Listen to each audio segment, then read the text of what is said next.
Good evening, fans of the RPG Valkyries, randomizers, and of course Final Fantasy IV Free Enterprise. We have seen a little bit of this action already during this marathon, but we're here again. I am Demerine 2. I am commentating tonight with AlexaLeFay. Alexa, what's up? Hello, everyone. It's so nice to be commentating for you, and thank you to RPGV for having us. Yeah, I'm very excited for tonight's race of Final Fantasy IV Free Enterprise.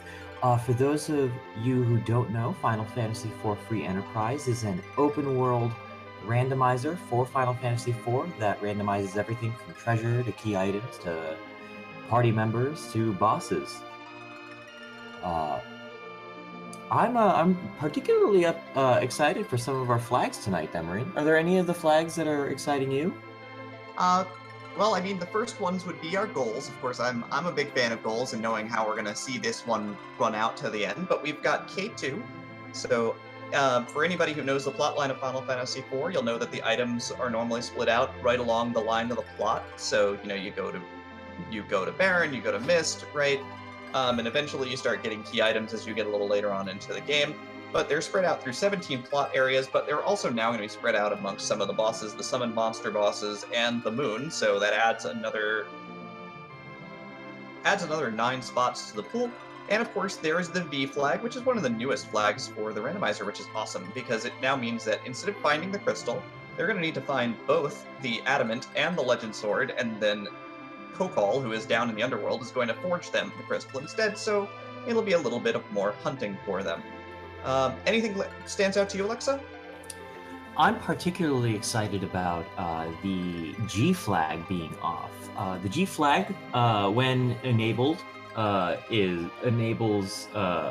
disables rather glitches. Most notably, the Dwarf King glitch, which allows you to warp and get an extra key item after accessing the key item in the Dwarf Castle. And item duplication glitches, which can give nigh infinite, I should say, money and items. So those are the interesting flags to me, particularly with the S4 flag in play, which allows endgame level items to be purchased at any shop. Potentially. Yeah, what they find could be anything. We're going to see them sifting through a lot of trash, but they're going to get a lot of treasure for their troubles too, so it should be really awesome. It does look as though we are going to be getting started shortly. Yeah, this is exciting. I'm excited to see who our second character is going to be and whether we get a key item right off the bat. We see that Palom is our first character. It could be very interesting. Yeah. Why is Palom interesting, Demerine? There's a lot of strategies that center around Palom, usually on harder flags than this, but Palom is the best black mage in the game by a wide margin. I mean, sadly, we're Team Bridia here. We both love her. She's great, but in the randomizer, Palom gets a lot of spells much earlier. Oh, and we see Tella babysitting Palom. And the hook is our first key item. Now, the hook is an interesting item to receive early on, because it means that there is the potential for our runners to have to hook down into the underworld from the upper level of the Tower of Babel, as opposed to using the magma key, which could potentially also be available. However, if the randomization is such that the magma key is not available in the overworld, then you have to go through the Cave of Iblon and all the way through Upper Babylon to defeat the nasty boss or the potentially nasty boss in Rubiconte's spot to gain access to the underworld. Yeah, and the thing that they don't tell you about that particular route is that it is farther along in the plot, so it is much harder. We also see that there is Cecil waiting at the inn. This is one of the locations where you can net yourself an extra character for your party. Final Fantasy IV has got 5 character parties, and you're going to want to fill them out. But, you know, again, not every character is created equal. Some of them are pretty bad. Like Fusoya and Edge are terrible characters. I am lying. We also see StormCrazyIowan in the bottom left, executing an item duplication glitch, selling a bunch of Palam's rods for a bajillion gil, and buying some of those S4 items. The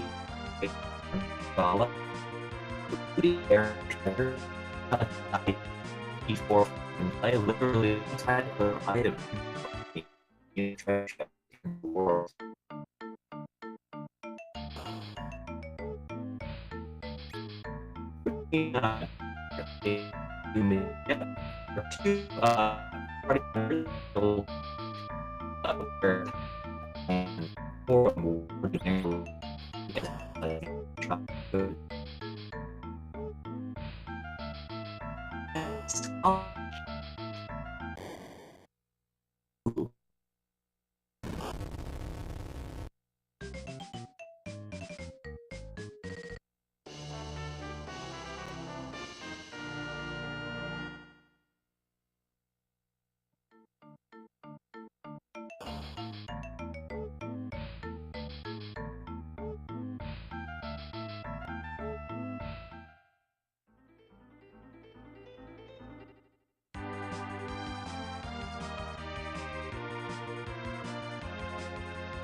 Oh, hello. We might be back. I don't know if we're all back, but it looks like I'm at least connected. I believe I am connected as well. I wonder if we're being heard. Oh, I think we probably are. Ooh. I hear my own voice on stream, so that sounds like it. So apologize for that, folks. Discord did a Discord thing, so I will leave it back to our lovely commentary. Excellent, excellent. Well, thank you for your patience, everyone. Discord is sometimes going to Discord, causing some chaos in Discord over here. Dem, you want to catch us up on some of the stuff that's been going on? Absolutely. So we have Dravenheart. She is currently busy looting out Antlion Cave and has found our first boss of the game. She's found Kainazo down here at the bottom of Antlion Cave, which of course... Kainazo's a jerk. Basically, he's a jerk. In this position, he's fine. We've got, Thor's Rages, and we've got Chocobo Summons, and we've got Lightning items for days, so that'll keep him under control. Agreed. StormCrazyIowan and SchalaKitty are currently shopping some over in Torreya, but they've also stopped and gotten the item there from Edward, lying in bed, where he normally gives you the Twin Harp, and in this case, he had the Loopy Key, which, not terribly useful. But they are also rewarded with one of the most important items in the game. They are going to be rewarded with silver apples for their trouble. And what are those going to do for them? Silver apples are an interesting item from the that were removed in the American release of the game.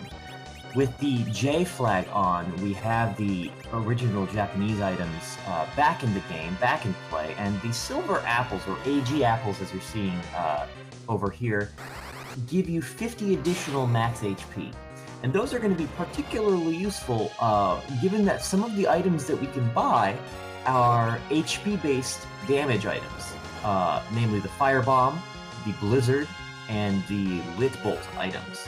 So if one were to, say, use a bunch of silver apples or even the higher tier gold apples, which give 100 HP, and then start using some of these HP-based items, at max HP, 9,999, you'd be shelling out 5,000 damage or higher at 9 instant speeds. Not a bad thing to have, particularly in the early game, and devastating even in the late game.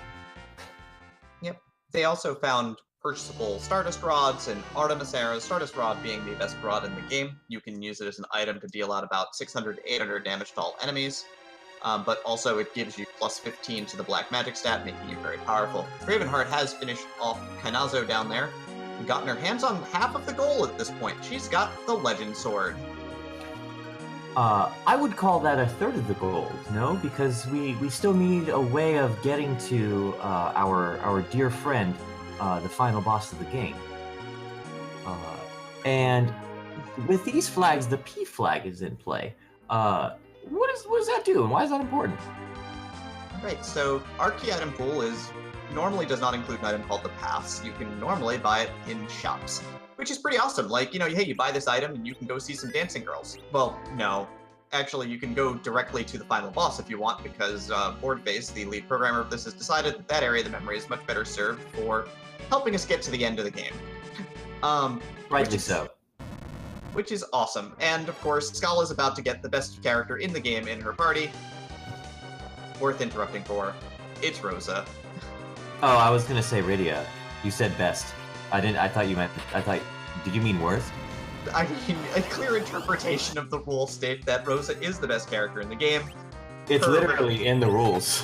It's literally Rivers McCown may yell at you if you think Rosa's not the best character in the game. That said,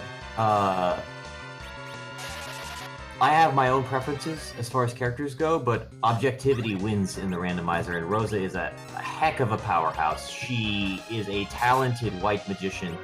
She could use bows and arrows. She has an ability that can deal physical damage without actually using the fight command, which would otherwise trigger counters. She's just all around a well-rounded character and a must-have in your final party.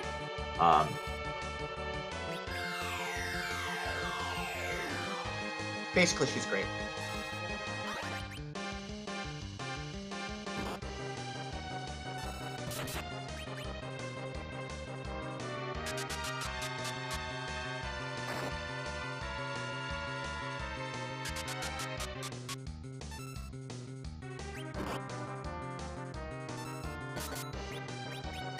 Alright, so at this point in time we have Dravenheart on top of Mount Hobbs, which is another place that you can go ahead and get a character into the party, and found Dark Knight Cecil. Dark Knight Cecil being terrible at this point in time, but if you can climb Mount Ordeals, just like in the Final Fantasy IV plotline, you'll find at the top of the mountain, you know, what usually is a legend sword, but it'll be a key item, and with that key item comes, you know, much more power for Cecil, and the ability to equip basically every weapon and good armor in the game. That is a sword, or an axe, or a bow, which is awesome.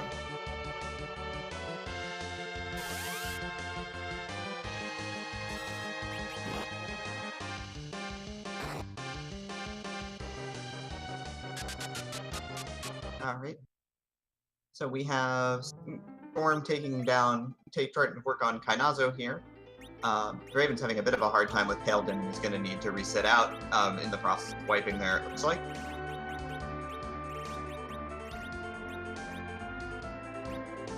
You know, also during the technical difficulties, one of the items that was for sale that I don't know if our runners bought it, but one of the most powerful items in the game, which is the Stardust use item, as well as the rods. The use items just replicate the use ability, again, hitting for about 600 to 800 to all enemies, non-elemental, non-absorbable, non-reflectable. It's pretty great. It's a nice way of dealing damage in the early game, especially. I do believe that Storm may have picked up a stack of Stardust, although I'm not sure. I did not see her using them during that Kainazo fight, but clearing him all the same. Getting rid of turtles, just like Mario. What do these games have against turtles? I don't know, turtles are great. You hide in your shell, you sneak around, you look adorable. Turtles are great. Kainazo's a jerk though for some reason, I don't know why. He gives turtles a bad name. I think that he just needs a hug. Alright, Draven. We were about to say the same thing, weren't we? We really were. Dravenheart going for Paladin again. And it looks like Storm will be on her way to the Fabu Castle, if I'm guessing correctly. Nope, heading for the Paladin spot. Interesting. There is a party member up there. Could be a useful party member, like Fusoya or Edge. Then why are Fusoya and Edge sought after in this game? So in general, the characters that you get, thinking about kind of the mentality of it again, is talking about if you've played Final Fantasy IV, I'll say those words an awful lot when I talk about this randomizer, but if you've played Final Fantasy IV, you realize that, characters join your parties at different time and have, different levels when they join, based on where you are in the plotline. So of course, you get Rydia at level 1, you get Dark Knight Cecil at level 10, you get the twins at level 10. First, Edge joins at level 25, is the highest speed in the game, so he gets the most actions. Gets Ninja Sword, so he can do a lot of damage. Gets basic AoE spells, which help in the early game. He's basically, the jack of all trades of Final Fantasy IV. He is fantastic. Fusoya, on the other hand, starts at level 50. He is the old man, you get him near the end of the game. He tells you that you're from the moon and stuff like that. He's pretty great. He also learns... Old Moon Uncle is great, and he learns every single spell in the game eventually. Why am I saying eventually, though? You're saying eventually because the F2 flag is in play. There is a flag in the optional flag sets for this game that nerfs Fusoya's ability to be a powerhouse right off the bat. It starts him off at 500 HP with a smattering of early game spells, and gives him 100 HP and 3 random new spells for every boss you kill. So it takes 14 boss kills to power Fusoya up to maximum power. This is intended to balance the game a little bit if you choose to do it that way, and our runners tonight have decided to do so. So we may see them going to places where you wouldn't ordinarily want to fight bosses for key items, simply to power up Fusoya if they find him later. Alright, and it looks like Dravenheart's doing the item glitch with those shadow shields on Dark Knight Cecil, so she's gonna go and scam this poor shopkeeper of a very large sum of money right now. Well, I mean, with inflation in Baron these days, I mean, the king went crazy. He's stealing crystals everywhere. This is a nightmare. This is terrible. I mean, the money's going through the roof, down under the roof, over the roof. There's roofs. There's too many roofs in Baron. Also, Schala picking up the Legend Sword, making short work of Kainazo on her way out. Let's see if she decides to follow our runners, our other two runners, I should say, to Mount Hobbs, or being the first person to head to Fabul. Considering Mount Hobbs, going for it. I like it. Meanwhile, Storm has taken down Pale Dim, getting rewarded with about 5,000 XP and the chance to keep Cecil. And of course, I see Audibit there claiming that everybody's cheating. This is not cheating. These runners are just trying to go as fast as possible. And if, you can cause a minor economic crash in the process and, bring down capitalism in Baron, why wouldn't you? Oh, Baron. And we're getting our first look at the equipment shop in Fabul. Garbage in there. Not surprising. The Fabul folks tend to fight with their fists and not items. We see cabins for sale in the item shop. Of course, those, if you're unfamiliar with the game, restore all of your HP and MP. Useful item to have for sure. And Dravenheart is going to be the first person to check out the Fabul boss fight. There is a key item behind this location, so it'll be interesting to see both the boss and what potentially we will get for our couple here. And of course, it's that's another moon boss, huh? Ooh, Ogo Pogo. Oh my. Rude. Now, Ogo Pogo is a bit of a jerk. It'll counter magic attacks with the Blaze spell, which deals magical damage to your entire party, and uses HP-based wave attacks, either 2 in succession or just 1, to take out, about half of your HP. Not a fun boss to run into. Yep, if we want to get into script technicalities here, so Gopogo's usual script is opens up with double big wave, which takes out 50% of your hit points immediately. Everybody, please make sure you heal fully before boss fights in this, thank you. Because otherwise... Save often, heal often, because otherwise you will die. Never go in unprepared. But, so, takes off 50% of your hit points, has 2 to 3 melee attacks depending on location speed, fires off 1 big wave, 2 to 3 more melee attacks, and loops that back and forth until somebody dies. Also counters with, also will counter, as Alexa said, with Blaze on spellcast, and don't cast summons in Ogopogo, please. Just as a PSA. What will happen if you cast summons on Ogopogo? I'm curious now. Much like all of the lunar bosses, it has a higher powered counter attack. If Blaze weren't bad enough, getting blazed and then getting attacked is usually pretty bad. Ouch. Sounds like a bad time. We see on Dravenheart's screen Edward pulling his weight. Ooh, and Draven taking a chance with that bluffed up Lit 2 spell, getting rewarded with Ogopogo going down. Fantastic. Well executed. And Storm heading for that Ogopogo fight. I don't think that's a reward that Draven got, I'm sorry to say. Oh? Why wouldn't but the tower key is a key item, Demerine. Why wouldn't you want that? I don't want to talk about it. Oh my. The tower key is for racers is an item of much debate and consternation, but it does access a key item spot at the Super Cannon location in Lower Tower of Bad Bill, which once we get underground we'll be able to see, but that'll be a little bit later. My consternation notwithstanding. By the way, there's the summon counter. You're going to get weaked. It's a horrible day to be a summoner. On the bottom left there. Oof. We see Dravenheart heading towards Mount Ordeals. There is another key item chance up there, and 3 boss fights, as well as 4 fancy boxes of treasure to open. SchalaKitty and Storm, both facing off against Ogopogo. getting weak, using summons. Yep, Tina Hacks mentioning in chat that Edward famously pulling his weight at a GDQ. Edward is key to the speedrun of this game. He is so very important, and he does so much for you as long as you can keep him hale and healthy. He will get you through Fabul, he will get you through Antlion, he will get you through a lot of stuff. So, you know, for everybody who doesn't like Edward, you're missing out. Dravenheart and Schala nearly in sync, picking up their tower keys. Or excuse me, Storm and Schala picking up their tower keys in sync, while Dravenheart, who I was looking at the time that I said that, heading to the Mount Ordeal spot. Let's see this boss. It is Rubicante. I like Rubicante.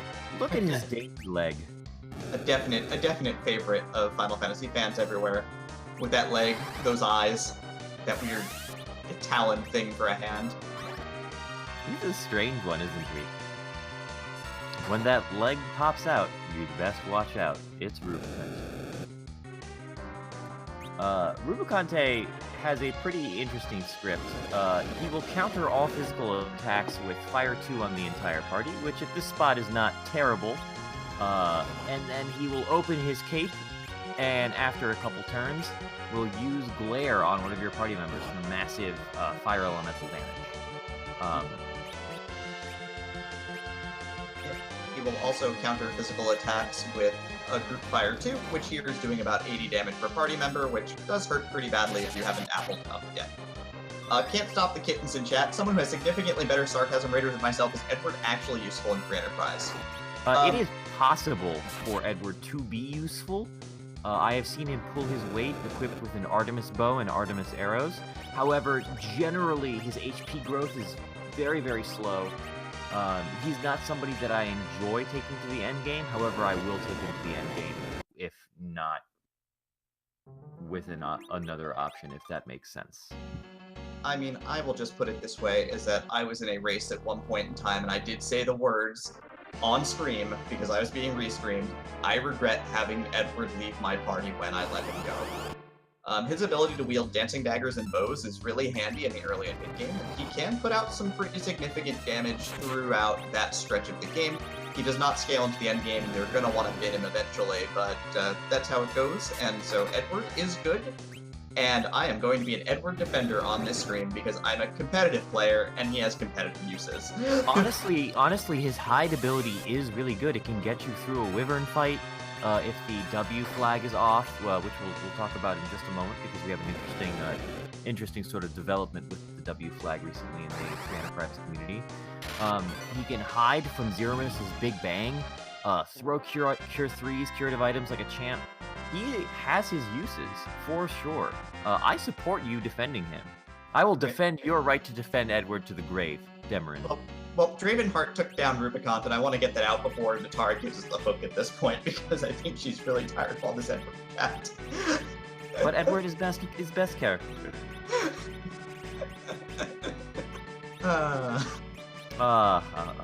And looks like our other runners, following in Draven's footsteps to the Rubicante boss fight, and the other bosses up here, getting some treasure. Yeah, we've got lots of gear in hand at this point in time, you know, equipping equipment to Yang that'll increase his damage output for Dravenheart, and then getting Cabin up to heal up the damage from the Rubicant fight. Schala spamming ice spells at Rubicant, which is, of course, with Palom with the Stardust Rod going to do an absolute truckload of damage. It's 840 from an ice 1. That is delightful to see. I love seeing first level elemental spells just crush people. And Rubicante going down in short order. And, ooh, Dravenheart getting a back attack from one of the nastier bosses in this game, Azura. She wants none of that. But, you know, Azura is really evil in a way. She is the queen of the underworld, the queen of the land of summoned monsters. She heals herself over and over. Goals. Hashtag goals. Is that really life goals for you? What, queen of the underworld? I mean, you gotta learn from the best, right? I'm just gonna let this one go. Thank you. I appreciate that. Azura can be dealt with if you know how to deal with her. However, the timing is tricky. she's definitely a gross boss to see, particularly in the early game. All she does is use Cure 4, Cure 3, and Life on herself and counter physical attacks. Quite a nasty boss to run into. However, there is a way to sort of lock Azura into a specific pattern. Demerine, do you want to talk a little bit about that? So every time you hit... Ooh. I apologize for interrupting. I see gold apples and the Bahamut summon at the Silvera item shop. Now this is potentially a game changer, and Dravenheart immediately applying the Bahamut directly to the Rydia, as one should, very quickly making Rydia an end game character. The Bahamut summon, for those of you who haven't been familiar with this game, does a lot of damage, as you're seeing on the bottom left there, with Storm having apparently picked up the Bahamut summon as well. Yeah. There's only one problem, though, is that Storm is equipped with both the Glass Mask and Heroine Robe on Rydia, so equipping with a lot of equipment that is suppressing her magic power. Ouch. So we got to see Bahamut do about 600 instead of the usual 3,000 to 4,000 we could be potentially seeing right now. The potential is there to one-shot this boss with Rydia with the right equipment. Absolutely, absolutely. And we do see Dravenheart going around to other item shops. I'm wondering whether she will decide to go back to Ordeals or whether she'll head to Demerine to potentially uncover the key item in there. Ooh, delightful. Seeing some elixirs and cure 3s and a moon veil at the Agart item shop. Now, moon veils can potentially be one of the better items in the game. They cast both the reflect and the barrier status on one of your party members when used in battle. Now, the barrier status renders you immune to physical attacks for a time. They'll just miss. And it looks like Schala, with the power of Bahamut and Black Mages on her side, has obliterated Asura, gone forever, and is going to see what our key item is here at the top of Ordeals. StormCrazyIowan's also dealing with Asura right now as well. Falling flat into the deep ravine. Gone there, but for the forever. grace of the Queen of the Underworld. Back to where she belongs. I mean, it's hard to rule when you're away from your kingdom. I mean, I don't know why I'm saying bad things about her. She's the best white mage in the game. Ooh, and we see the rat tail come out of the key item spot on top of Ordeals. That's interesting. That's interesting, particularly with the hook. You could give the rat tail to the tail collector over near Silvera once you have access to the hovercraft for a key item. Evil Wall lurching out from the crystal wall. We have a see-through evil wall today. This boss spot usually isn't a problem, only has about 1,000 HP, and can typically be taken down rather quickly, even with the nastier bosses. You know, of course you could be Elmagus in practice, Elmagus being one of the finest RPG runners basically in existence, who decided it would be a good idea to take the rat tail to Bahamut on the moon one time. You know, Final Fantasy 1 style. Nice. I like it.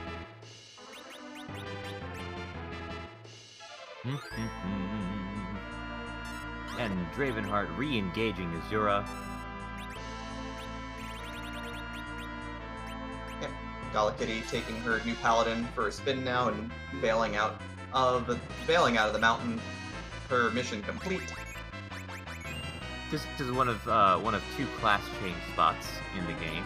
The other being at the Dwarf Castle, where Kydia will grow up into adult Rydia and gain access to the second level elemental spells and the middling tier summons. Paladin Cecil starts with level 1, a smattering of garbage items, and that's about it. But gains the ability to use white magic, equip higher tier armors and swords and the best equipment in the game. In general, a better trade-off for the Dark Knight. And Dravenheart, who did not equip like the Heroine Robe and the Glass Mask to suppress Rydia's spell power, and instead, you know, I believe had a Stardust Rod on Rydia as well, opens fire with Bahamut for about 4,800 damage, one-shotting Asura and sending her back to the Abyss. Where she belongs. I've changed my tune. I mentioned that she's a white mage, and see what happens. It just soured me to the whole experience. She just, her face has changed, and I didn't like what I saw.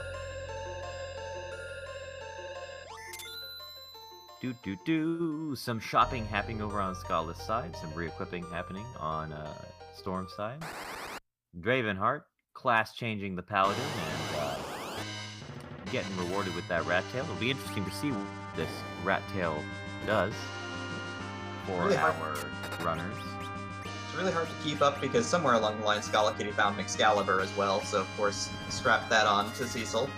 Always nice to have access to the second best sword in the game right off the bat. Absolutely. Question in chat from who is pale. I'm wondering if this is Pale Dim, chatting from beyond the grave, as it were, since Pale Dim died at Fimple. Cecil's level does reset on class change. Cecil becomes level 1 again. His stats reset, and you can work on him from the ground up, as it were.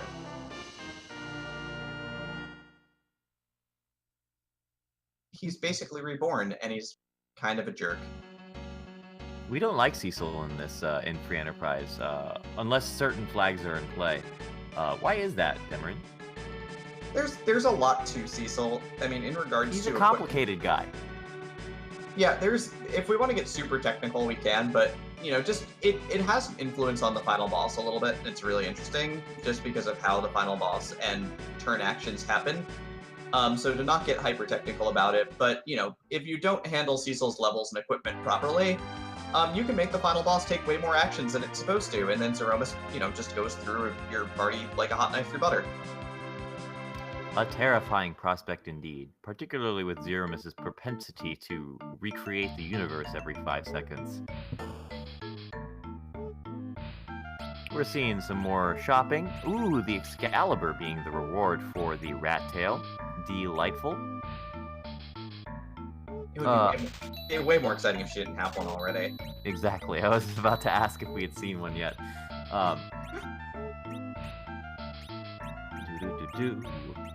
Also, in StormCrazyIowan's shop sweeps, she did find one item that I think runners in the league and just in general who play this game are looking for nearly all the time. She found sirens.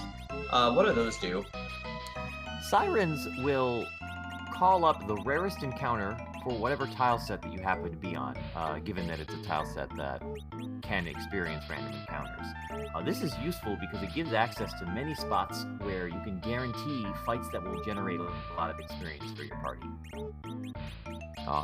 Often used to grind up our characters before the final boss, because just having the key items to get there isn't enough. You still have to fight Zeromus and win.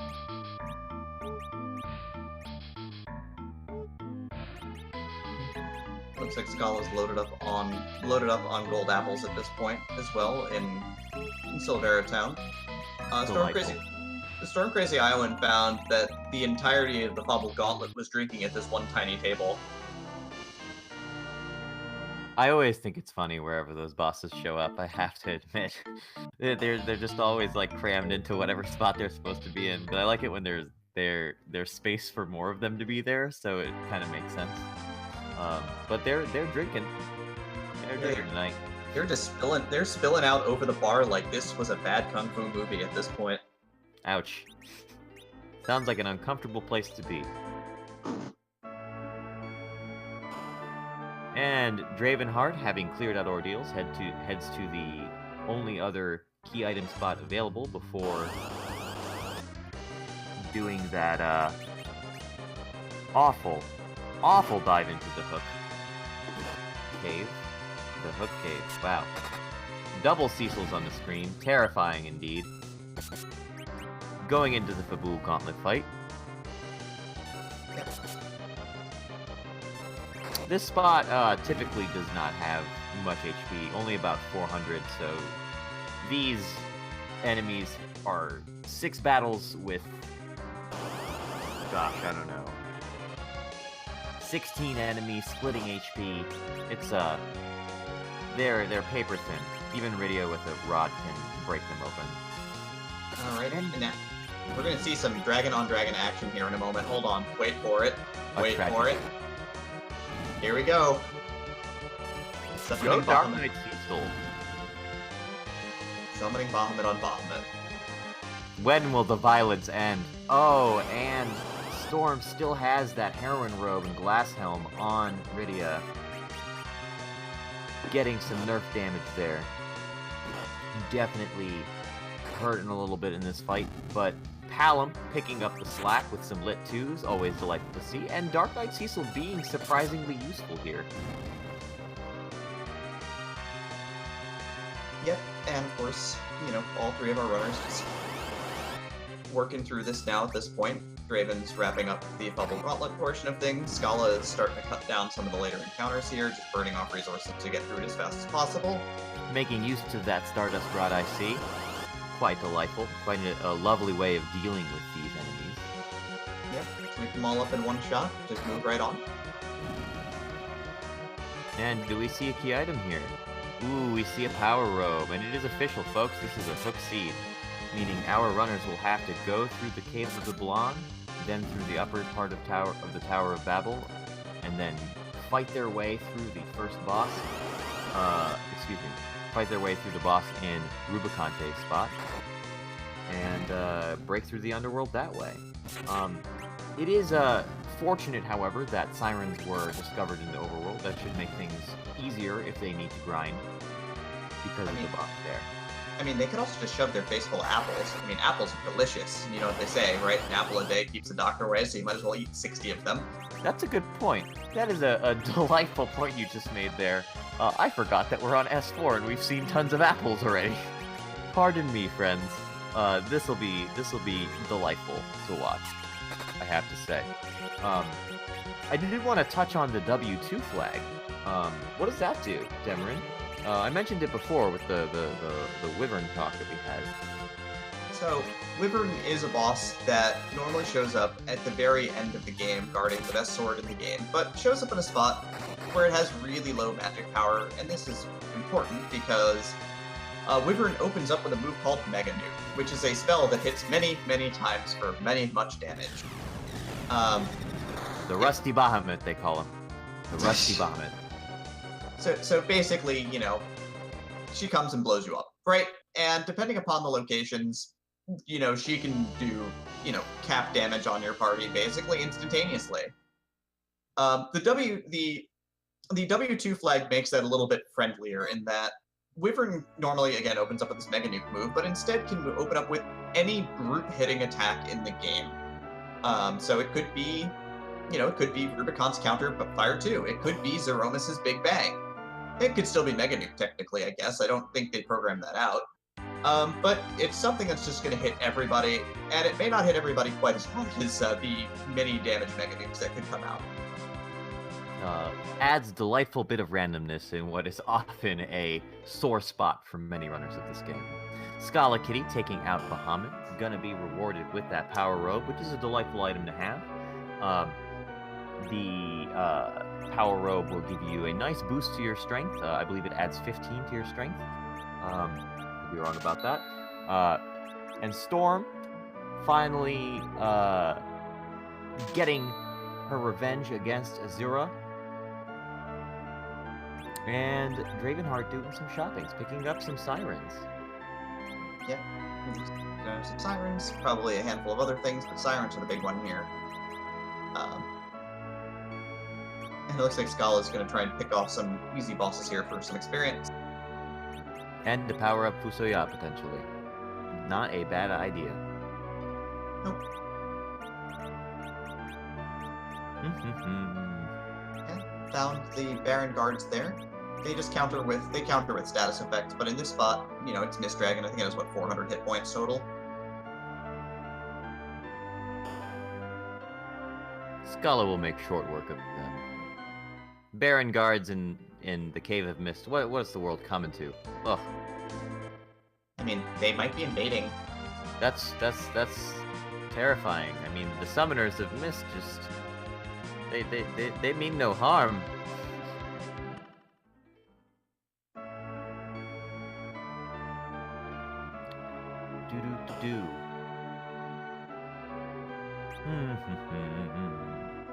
Dravenheart heading to Terraria.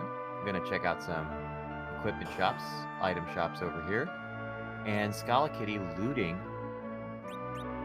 Rydia's house. Yeah, I mean, Four Rydia's, chests. yeah, Rydia's in the party. All this stuff belongs to her anyway. I like your logic there. It's actually like some of the more logical RPG chest looting in the game. I'm all for it. You know, I mean, our runners, you have the opportunity in this game to break into Rose's house, and break into Rydia's house, and break into Cecil's treasure trove in Baron Castle, and all that stuff belongs to your party. It's an RPG, damn it. I mean, if we're going by RPG standards, everything everywhere belongs to you. What are you doing in my house? I need your socks to save the world. But I have to go to work in the morning. It's cold out. Fine, but if the world isn't saved, not my fault. Just take the socks and go. But we're trying to eat dinner. +1 defense and ice resistance. And I'm gonna take your dinner too. But that's a roast. It gives +5 to your strength.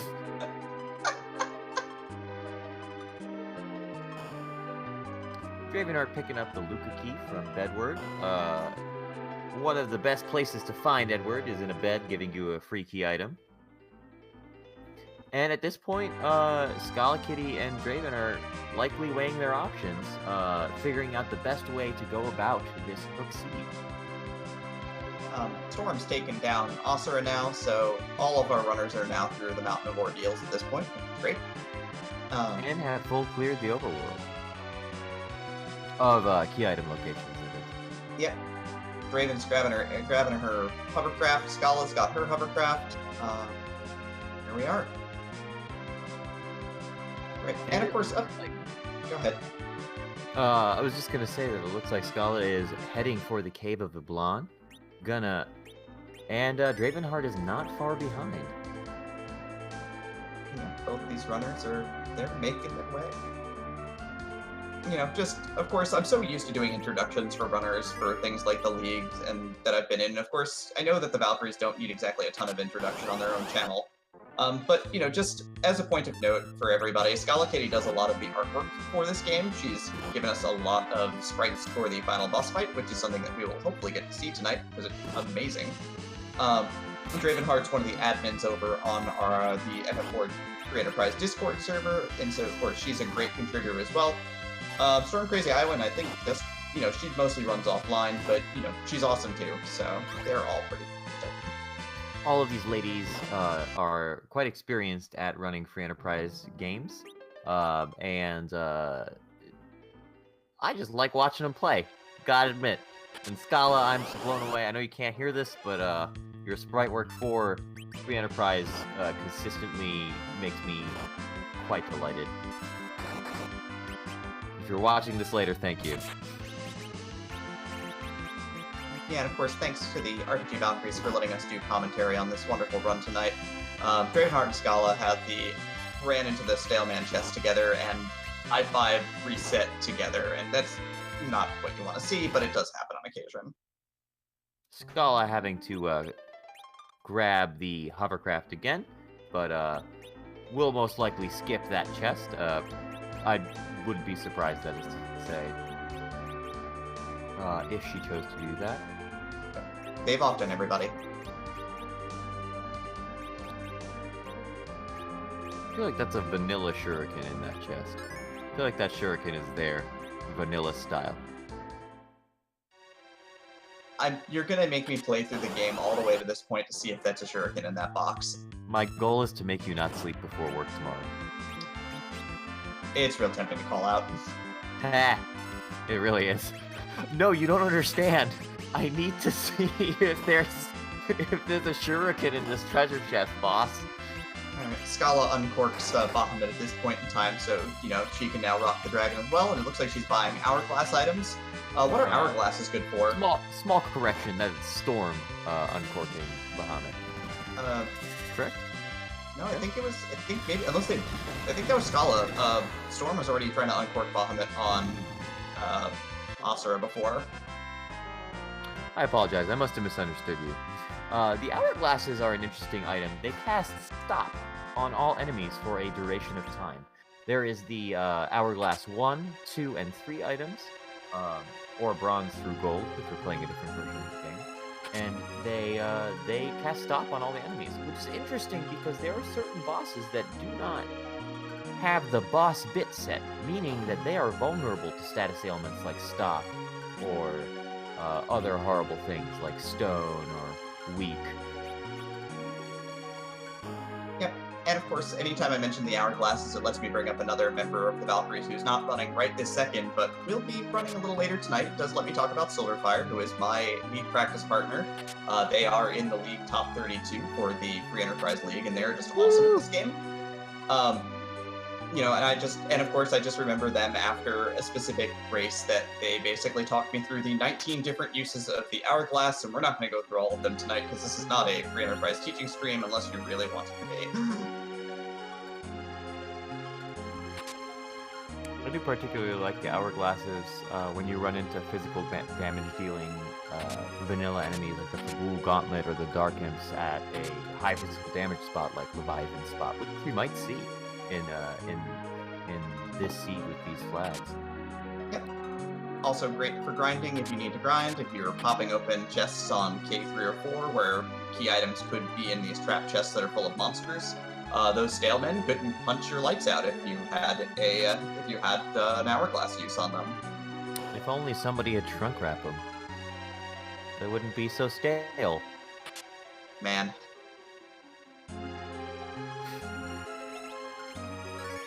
I just pictured like somebody being like, "Why so stale, man? Your jokes are old." Dravenheart wisely throwing down a quick save. Always appreciate seeing people save. Save often, folks. Oh, and we see Antlion as the sneak peek Rubicante spot boss. That could potentially be tricky. Yeah, I mean, there's one thing that Antlion is good at, and that is punching you. He's a puncher, that's for true. And we see that the edge spot character is Porum. A white mage, perhaps a bit of a redundancy in this party. Yeah, if we also, were... I feel like the Antlion is the original Trollface. Correct me if I'm wrong. We'll see Antlion's pretty face in a little bit, everybody. You don't have to coddle the Antlion, okay? It doesn't have feelings. Wait, really? Oh. It just wants you to think it has feelings. And Storm running into the Stalemen. Their jokes are old. They got hooked off of the stage and into our hearts, everyone. Give it up for the Stalemen. No? Okay. Alright. It was worth a try. I tried. I tried to support them. I mean, I appreciate that you went for that one, but I don't think that one's gonna hold. You know, I think it's gone past stale, it's moldered. Oh my. Better get rid of them then. Yeah, well, Rita's about to do just that in just a moment. And we see Schala rejecting Porum. Not very surprising. Ooh, picking up a Dragoon Spear in the last chest of the Cave of the Blanc. Quite delightful. Oh, and we run into the Mad Ogres right off the bat. Of course, the trapped chests remain in each dungeon in this game. However, and I say of course like you know, but you might not. However, their location within the dungeon is randomized. Trapped chests also have the chance of giving they have a chance of giving the best level of items in the game, which in lower T level flags could be quite useful, in addition to providing some additional experience for your party. Yep, I mean, since we already have access to that, the trap chests are a little bit redundant, so Schala just decides to summon Bahamut and burn away all of those ogres in one shot. And of course, Tina Hacks in chat bringing the speedrun tech to us, where Antlion stopped feeling trolly when dancing dagger strats were invented many That was many years ago, wasn't it, Tina? Like, that was a long time ago at this point. Oh, dancing dagger strats. They make me so happy.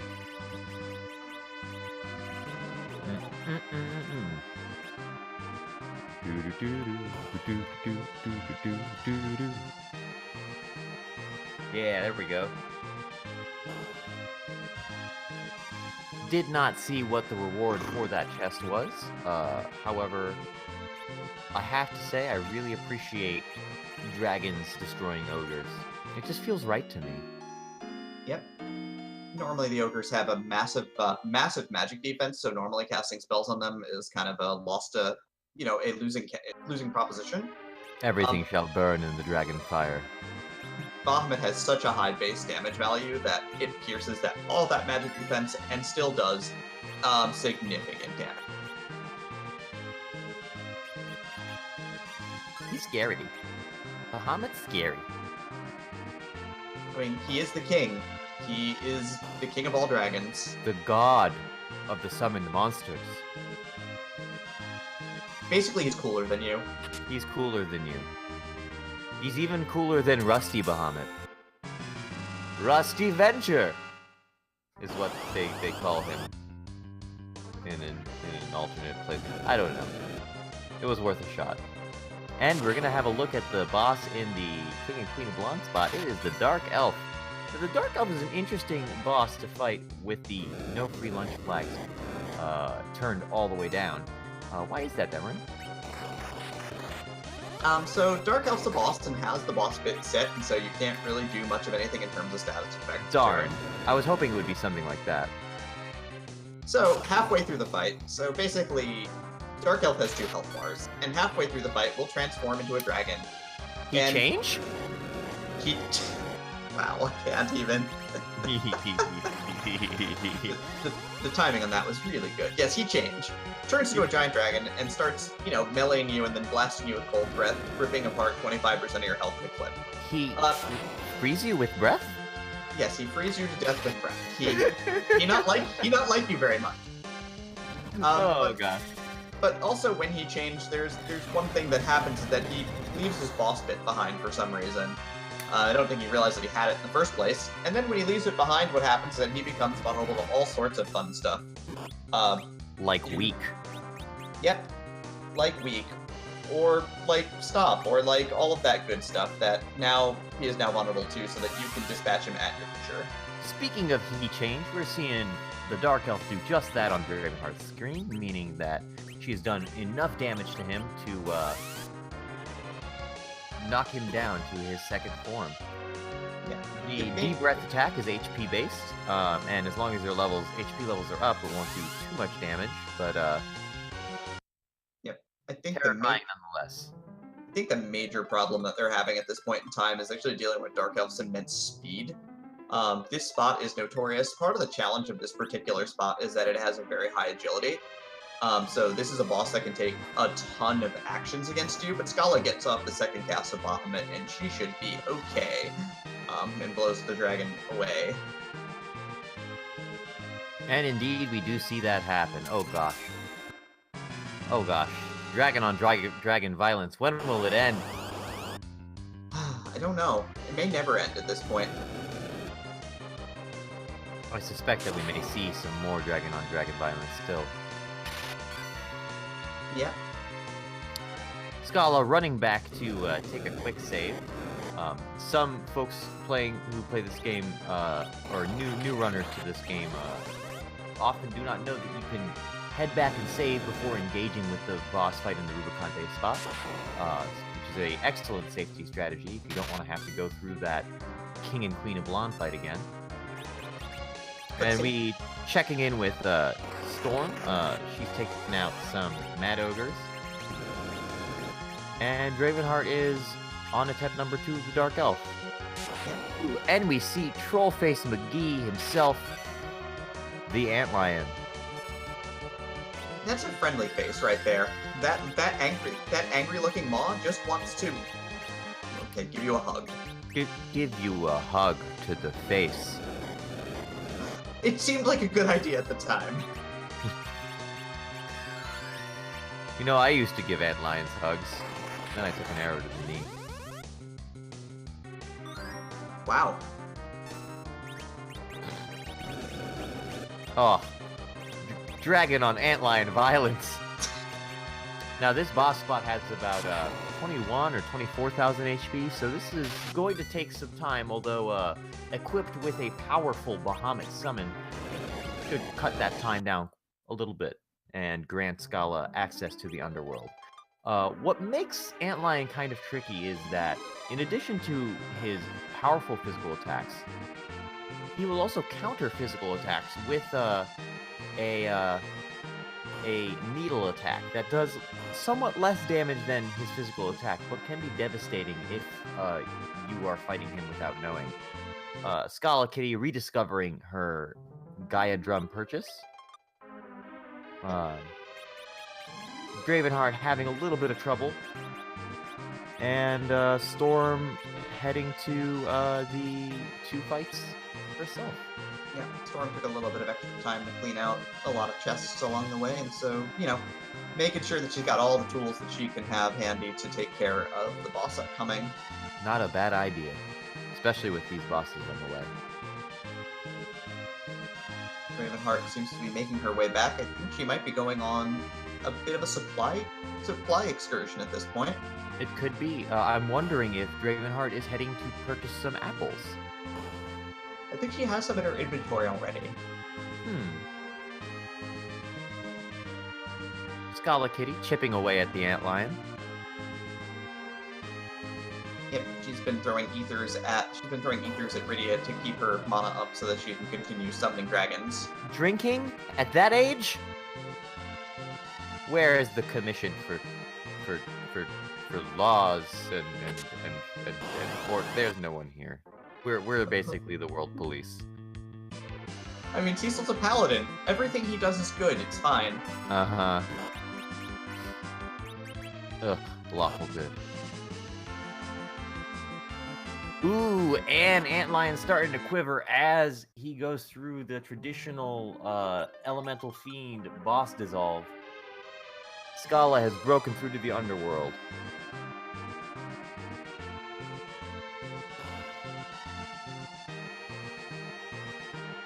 Palom picking up the Quake spell, a powerful spell that does not suffer from split damage and does upwards of 3,000 damage on a good day, which we'll see with that Stardust Rod on all enemies. Very useful, particularly against some of the multi-enemy boss fights that we could be encountering.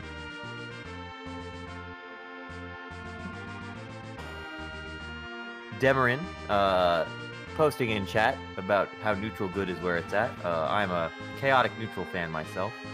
You're doing it wrong, I think. I mean, Natara also on my side. Happy. I'm very happy. You know, I discovered today that there's a way to peek into the lower Babel boss. Wait, really? From Upper Babel. Yeah, I don't know exactly the details, but you can take like a couple steps to the right on the floor before the one that Scala's on, and like see. I didn't actually catch it, but I just heard a commentator on another race saying it. So I'm interested to test that and see if that's actually a thing. Pardon us as we geek out over new minute strats. SchalaKitty picking up the Falcon airship, which comes equipped in Free Enterprise with the drill so that you can get out of the underworld. One of the minor changes to allow the game to be so open world. Breaking through into the underworld, let's see where she goes first. Right, and it looks like StormCrazyIowan's taking no chances here, as she is starting to, she is going to dip into that stash of apples now, and she is going to start powering up her party's health here. She wants Rosa to be powerful. She wants her white mage to never die. I don't blame her white mage best. Absolutely, I would be appling up Rosa as well in this situation. Very good idea, particularly with these bosses around. SchalaKitty heading to the Dwarf Castle, no doubt looking to clear out some items, see some item shop action. And it looks like the chat enjoys Chaotic Neutral the most. I'm just pointing that out. I mean, the chat is allowed their wrong opinions, certainly. doubling back, it looks like she's going to probably do some siren grinding here. Vicious. Not a bad idea if you need extra levels.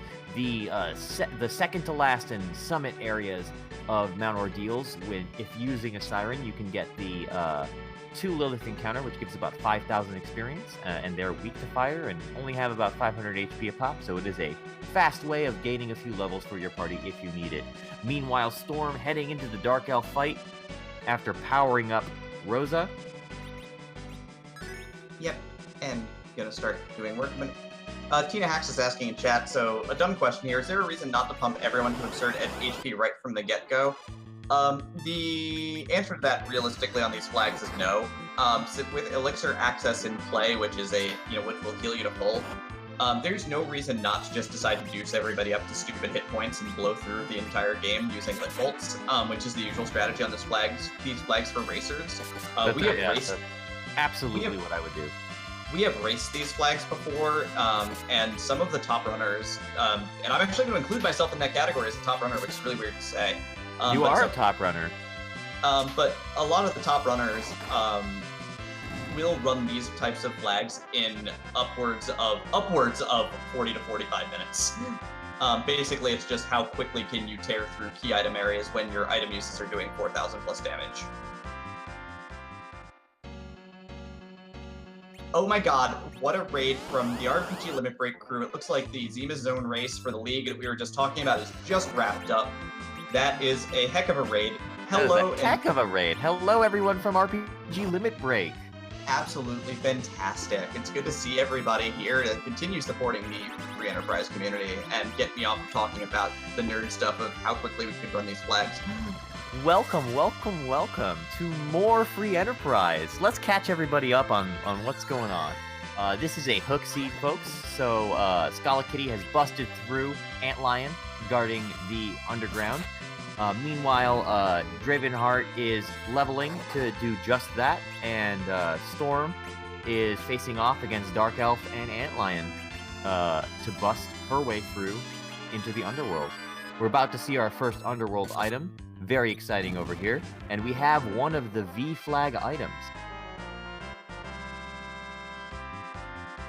Yep. So just to tell us all, just to let you all know how we've gotten this far, we opened up on the hook, which of course got everybody real excited because everybody loves hook seeds, except for runners apparently. Edward had the Luca key. Antlion was holding the legend sword since we're on V1, that is half of a crystal. We know we were going to forge that crystal eventually. You're half of a crystal. Sorry. Yeah, you're half of a crystal. Together, we will defeat Zeromus. Well, we'll watch our runners defeat Zeromus. We'll get held high in the air before the fight with Zeromus. That's the dream. It's pretty fantastic, isn't it? Invent a hype. Yep, and so then after that, of course, Baron had the Tower Key, Ordeals had the Rat Tail. We went to Adamant Grotto and got an Excalibur. We already had one, so it was our second. Baron Inn had a Power Shirt. Rosa was in the Watery Pass. She's the only character I care about. But then they had to go through with the Hook Seed. It was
Everybody would appreciate that greatly. They've gotten to hear you boop boop at least once during this already, which is great.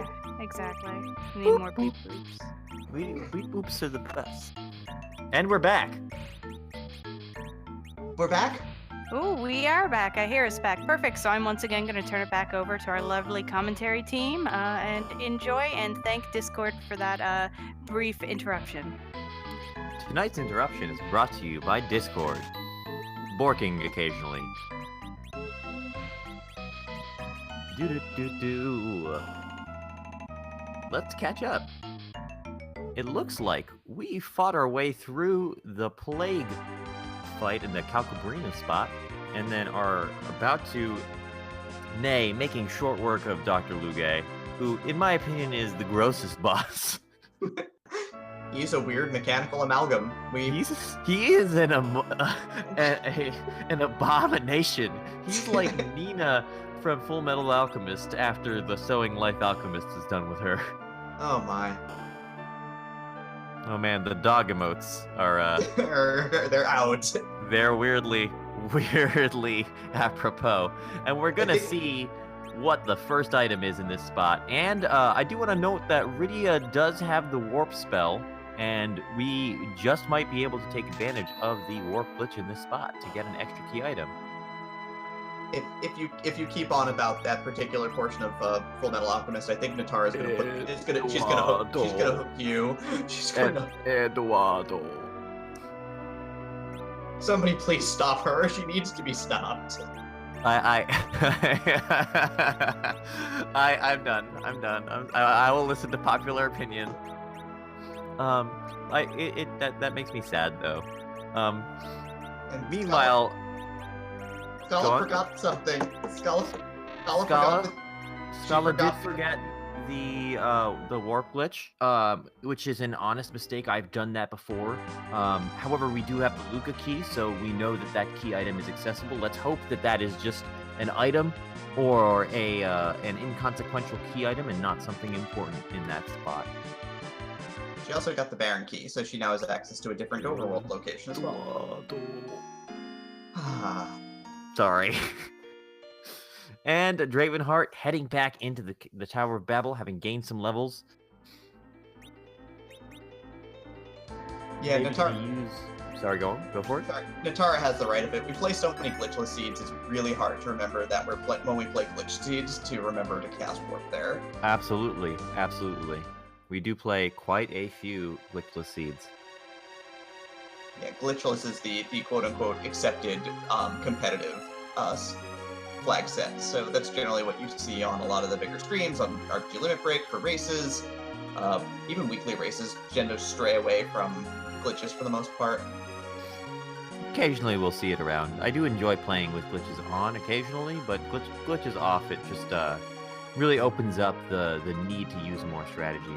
Meanwhile, in the bottom left, we see Storm taking down the Antlion, Yang taking a little nap, probably well-deserved, in my opinion. And SchalaKitty doing some shopping. Gonna see what's for sale in the town of Tamra. Hi-ho, everyone. Did we bork again? I don't think we borked again. I think we're fine. Okay, good. I know I was talking before about you, Silverfire. I see you out there in chat. You're very excited over the Zeus Gauntlet, which gives 15 strength to one of your physical fighters, and is like the best for love item in the game. I believe the Zeus Gauntlet has 10 strength and 10 vitality that it adds. It's 15 strength, no magic defense. Does not add anything else. But that must be you don't thinking need of something else. But you don't need anything else. It makes you powerful. I do like the Zeus Gauntlet a lot. And it's rare that you see it in the vanilla game, too, because it's really just a rare drop from the Ogre-type enemies. And the Giant-type enemies, I believe. Also, still, guess what? Some of the runners used hourglasses on the Mad Ogre chest here. It was great. We saw some hourglass usage. That's for true. Now we're seeing SchalaKitty heading to the land of summoned monsters. There are 3 potential key item spots in this location. 1 in the vanilla rat tail chest, and 2 at the Leviathan and Azura spots, which can be nasty. Demerine, why are those spots so nasty? I mean, I feel like I was able to fight Azura and Leviathan, and I beat him up no problem when I played vanilla Final Fantasy IV. Wait, so the two spots that we're talking about, you normally get the two summons for Rydia here, but they are tailored around having a fairly high level. They're tailored around having Wall on Rosa, which is in the mid-30s someplace, to be able to do them. The Asura spot has Mammoth physical damage output, but she normally only counterattacks. And the full Troll Magna Key in effect in Land of Some Monsters, by the way. Schala having a moment with that troll. As many of us would, I'm sure. Some other runner threw it down there on a different seed, and now it ended up in the chest down here. But Seems yes, legit. absolutely. But those particular boss spots are built around like a level 30 to 35 party. Also, the Asura spot has legitimately some of the highest agility in the game. So you can get hammered in those spots. If ever you've seen Dark Imps in the Leviathan spot, it's a thing. Mm-hmm. SchalaKitty running into some Star Veils in the Sylph Summon in the Land of Summon Monsters item shop. Night Dew, I see you over there in chat, observing that Sylph Summon get. Your favorite healing method next to Azura, if I recall correctly. I see you. I'm into it. Yep, Sylph is my favorite summon for sure. 100% mine as well. Just the fact that it's free and that it pierces, it does single target damage. It pierces reflect. It's super useful against bosses like the CPU, which can be super annoying otherwise. Dravenheart taking down the Dark Elf. Gonna head on to the Antlion next. And it looks like Storm has decided to dive the Tower of Babel first. An interesting play here with the Tower key in hand. She'll be able to access both key items right off the bat. Yeah, and that'll be good, but I think she's gonna take a pass on those bosses, Schala is, while... Yeah, Storm, we did get the Tower key earlier, and as we all know, I love the Tower key. It has led many a runner to both victory and defeat, but she's going to take care of these two bosses, hopefully pretty straightforward. The Super Cannon boss is the weakest boss spot in the game, which is saying something. Oh gosh, it's another moon boss. Who will this be? We've seen Ogopogo and we've seen Pale Dim, and oh my gosh, we've seen Plague. This has to be... Oh gosh. It could be Lunar Dragon still. It could be the Double D Lunars. Still an option, but it could be Wyvern at the top of the tower, everybody. Here we go. Definitely going to see some more Dragon on Dragon violence. I'm so disappointed in this game. Just bring on the teasing us. Disappoint. This is disappointing. Although we'll know that the next time we see a moon boss, if we see one, it'll be our friend Rusty Bahamut. We've run out of dragons. The old Rusty B.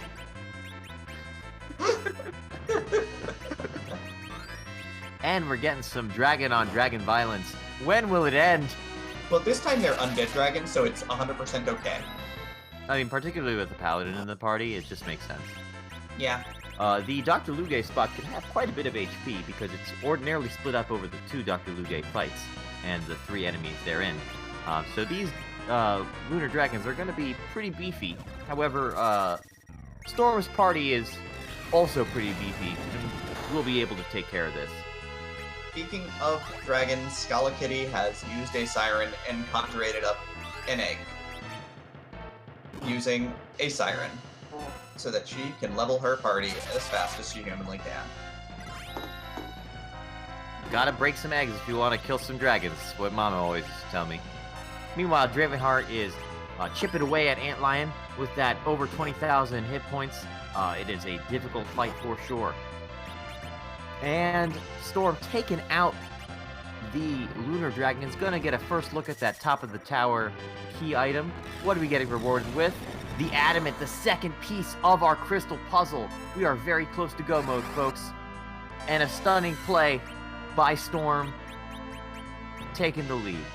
All we need now is a way to the moon, either the pass item that Demerine explained earlier, and or the Darkness Crystal, and we're good to go for the Zeramis fight.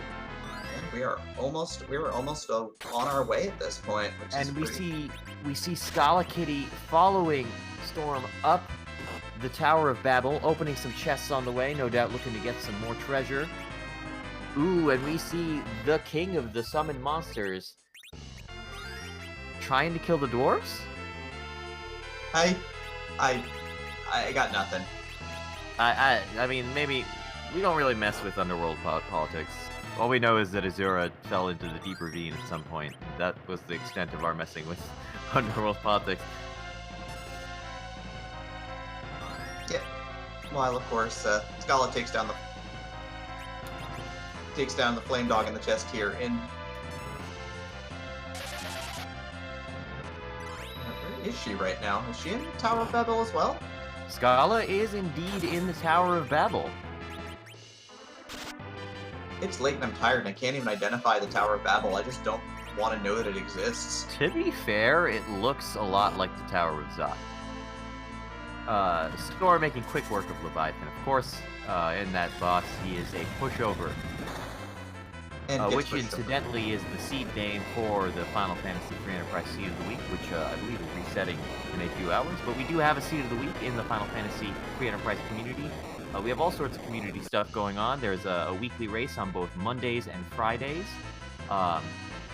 And Dravenheart taking down Antlion and getting access to the underworld.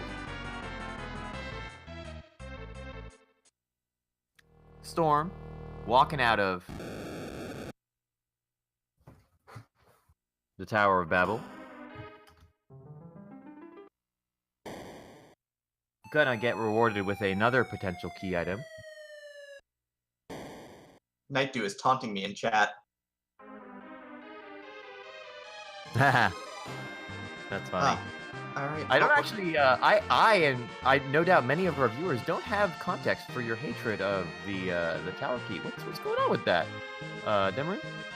First, let's see what. So StormCrazyIowan did get her Go mode access, by the way, and so Storm is in Go mode. He has the Darkness Crystal, which allows you to summon the big whale, which allows you to open up the path to the moon, which is really great.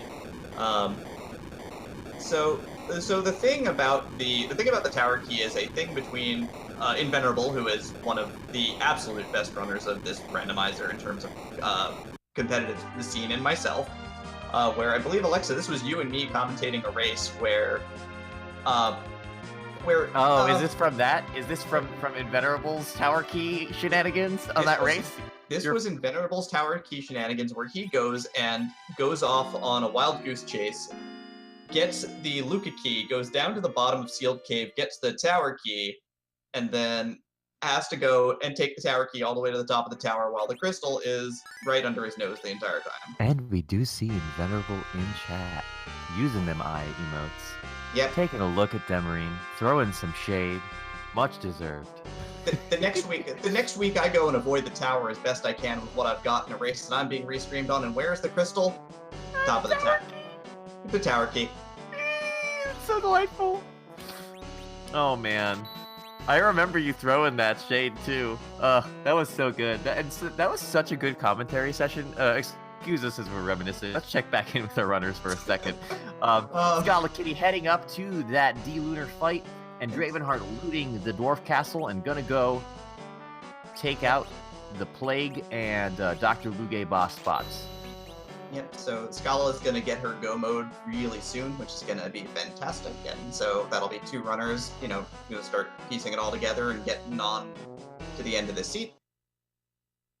Storm is deciding to bulk up Cecil with that Excalibur, gonna try and Cecil her way probably through the end of the game. I enjoy a good Cecil every now and again. Nightdew asking, is that a cold, refreshing Bursk I see in Dwarf? I mean, I feel like in Dwarf there were Bacchus wines. I don't know about Bursk. That's a magic spell, right? Anyways,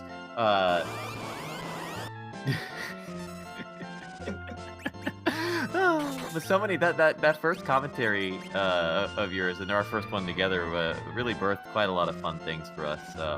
And it's really quite the honor to be on the mic with you again, Demerine. This is literally hashtag the dream. I'm glad to be here with you. And thank you to the RPG Valkyries for hosting us.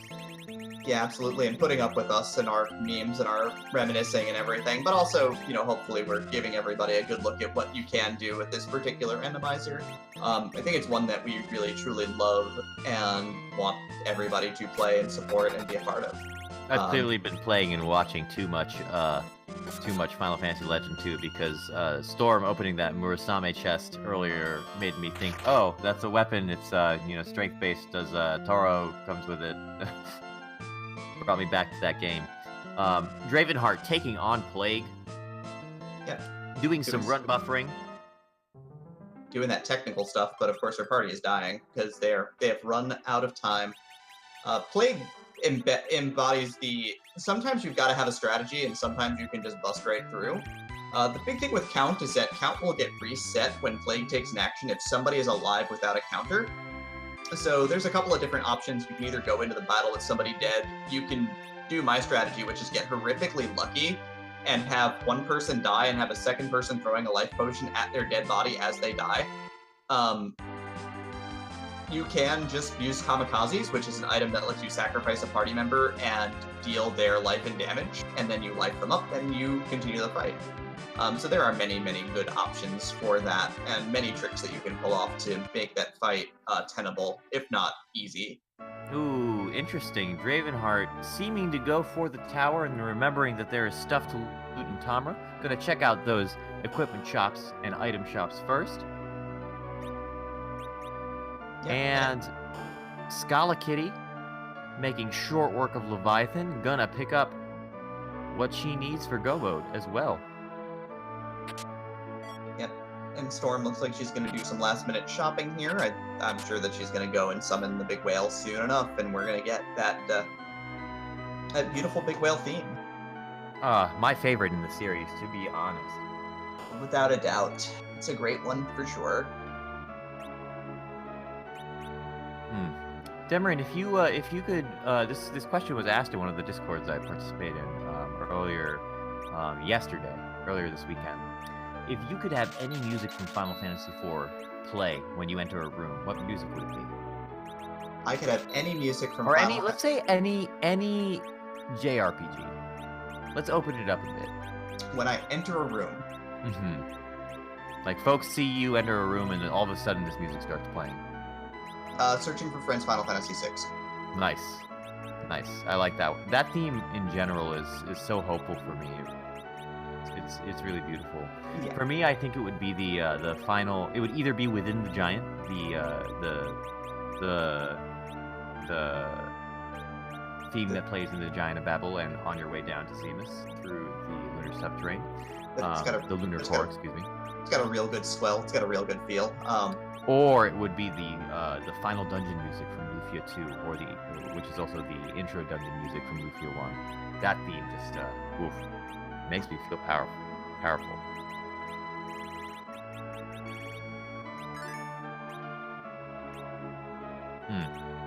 All right, Storm is trying to take down Plague here, and does so with Bahamut and big sword swings from Cecil. So that'll be the end of that there. Definitely trying to get up to that all-important 10 key items. Why are 10 key items important, Demerine? That seems arbitrary. So there's the X2 flag, which is one of those convenience flags that we have in the randomizer, and it's pretty fantastic because it doesn't cause experience split. Everybody gets the same experience from fights, which is really helpful. But with the X2 flag, whatever happens is that at 10 key items, your experience gain is doubled. So for those who are trying to grind, you will shorten up your grind time immensely and gain double experience from whatever you're doing. SchalaKitty forging her crystal is in full go mode, just needs to grind up and do any last minute item shopping that she wants to do. And it looks like Dravenheart is on her way up the tower, gonna get rewarded for this play with go mode. Yep. Definitely the hypest V1 tower that I have seen in a long time. In all my years, my decades, my centuries of commentating Free Enterprise. Yep. Ooh. Although Night Dew mentions Final Fantasy XIV, and if I had to enter to a theme from Final Fantasy XIV, it would be the theme from the Doma Castle level 67 dungeon from Stormblood. Ooh, interesting. I know nothing about Final Fantasy XIV, but I'm delighted to hear that Doma Castle is there. Yeah, It is not actually the Doma theme from Final Fantasy VI for everybody. I hear though that they have they've got really good drinking water over in Doma. Is that true? Oof. Too soon, Alexa. Not soon enough. They've been a plague in the side of the Empire for years. If you ask me, Kefka did us all a favor. Seems like Tina Hax is on your side again. I can't fight with her. She's too powerful. I appreciate this alliance I'm having with Tina Hax. I feel like we've agreed on quite a few things. After Tina's fun corner last night, all that I know is that Tina is evil. Did you say Tina is evil? She is evil. Sounds like her and I would get along. It looks like I'm about to get the plug pulled on this chat. Oh, and it looks like Storm remembered the warp glitch and picked up the pan for her efforts.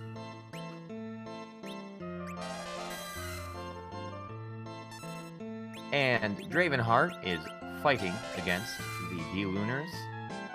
Gonna get rewarded with that adamant. And SchalaKitty proccing the darkness crystal and getting that big whale.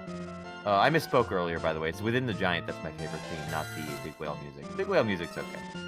Big whale music is really well. Speaking of big whales, I feel like there's a big whale flavor of a beverage I enjoy. I just can't remember what it is. It's really just eluding me. I got nothing.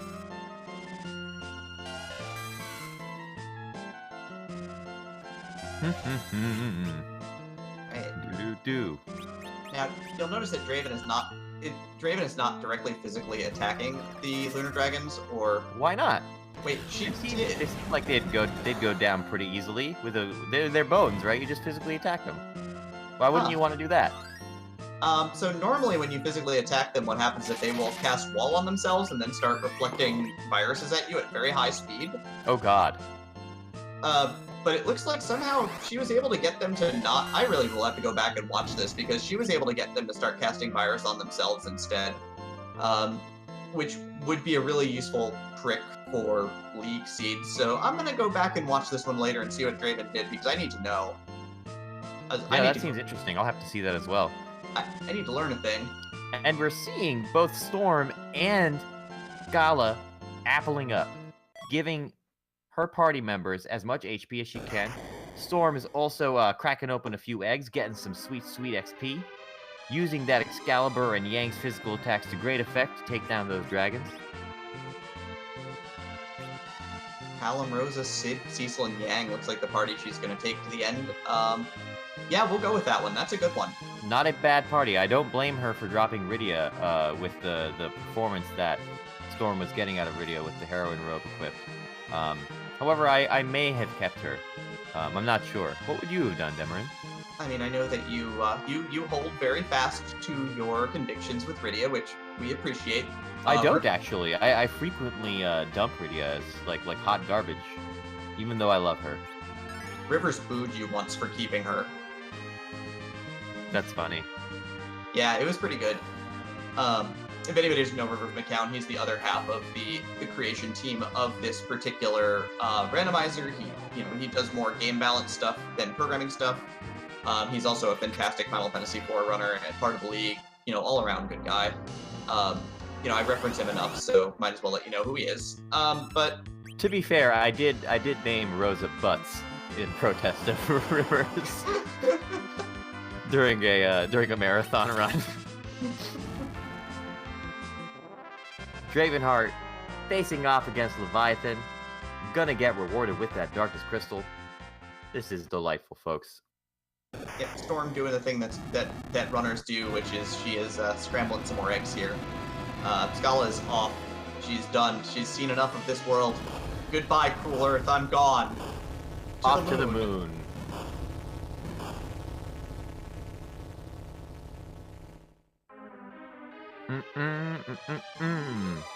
Night Dew bringing up that both Cecil and Rydia can be useful in the right circumstances. I actually really enjoy Cecil on the K2 seeds because it's possible that Cecil can do quite a good bit of defending in the back row with his cover ability, getting you through some of those harder physical damage boss fights that you can run into on the moon sometimes with these kinds of flags. And then eventually, of course, in K2, you have a higher likelihood of catching like an Excalibur or something from a boss. And, and of course the Excalibur making you incredibly powerful. I do like me an Excalibur, as much as I dislike Paladins. They're just so uptight. Yeah, I mean, they're from the moon. My dad's moon ghost. I mean, they're even uptight for me, and that's saying something. I know. And Dravenheart entering Go mode. Delightful. All three of our runners are in Go mode. And we're seeing that Fusoya has turned into a 6-year-old boy. That's weird. You're making it weird. Don't make it weird. It's strange. Uncle Moon Mop. Why?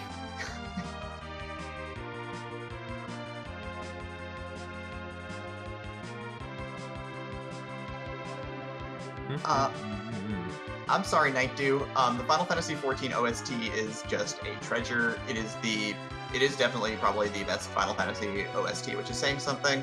SchalaKitty is making her way through the lunar subterrane. Gonna pick up some chests, it looks like. This is oh, nope, doubling back. Perhaps just finding her way through the subterrane. Opening chests in the lunar subterrane is dangerous because quite a few of them are trapped with some of the hardest random encounters in the game. Yep. Looks like Scala's heading down to the Pale Dim boss spot. Yeah, probably looking for a little bit more experience, looking for a little bit of experience in a way that a lot of runners do actually grind, which is really funny, is grinding the lunar bosses, because a lot of the time they can be even easier than their counterparts on Earth. Sees the Pale Dim spot and nopes out of there. Looks like she's just trying to find her way through this dark, dark world. Same could be said to any of us. We're all just trying to find our way. Lunar subterranean navigation is actually pretty difficult. It's a twisty, turny, windy, bindy, strange place. And it looks like Storm is diving into the Sylph Cave. Interesting play here. Maybe she's looking to see if she can catch the pass and not have to go through the LST cave there. Definitely. Or she could just be looking to make you smile, Demerine. Make you smile with showing you some of your favorite sylphs. Yay, my favorite sylphs are gonna get on stream tonight. I definitely have gone and talked to each of the sylphs for you during runs where I've been restreamed. Aw, it's a personal habit of mine. I do have a habit of appreciating fairies. And another Excalibur. Sylphs are just covered in swords. SchalaKitty running through the lunar subterrane, making her way down to Zemus. Let's save the world. Dravenheart looking for some items.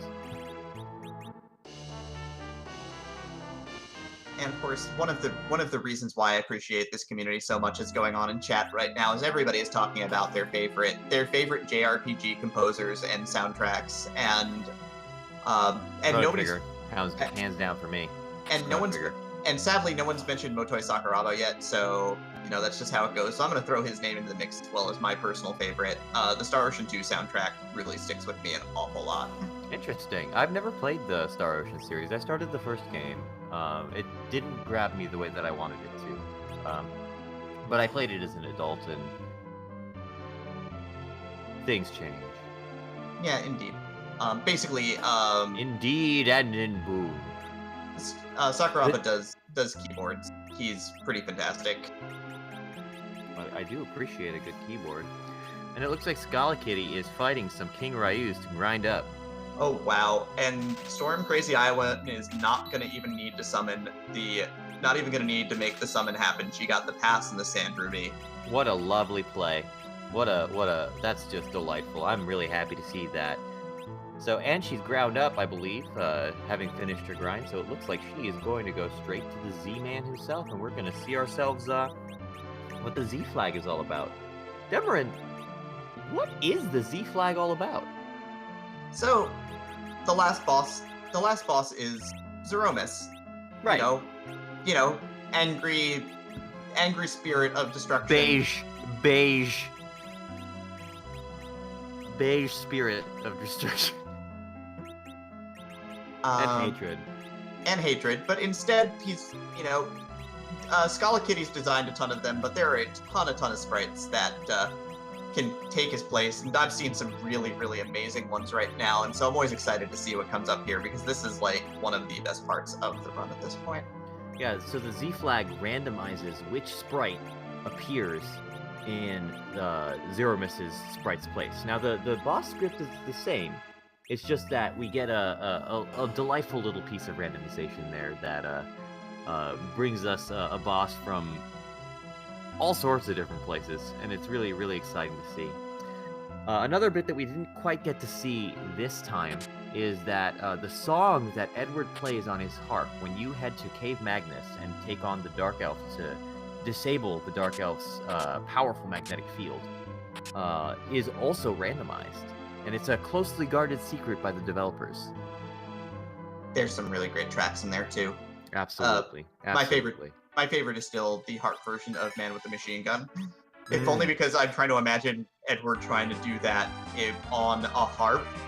And like just on an actual harp. Yep. That's delightful. And we're seeing some inventory reorganization before Storm heads into her Z fight. Yeah, she's happy with her hit points. She's popped a bunch of apples.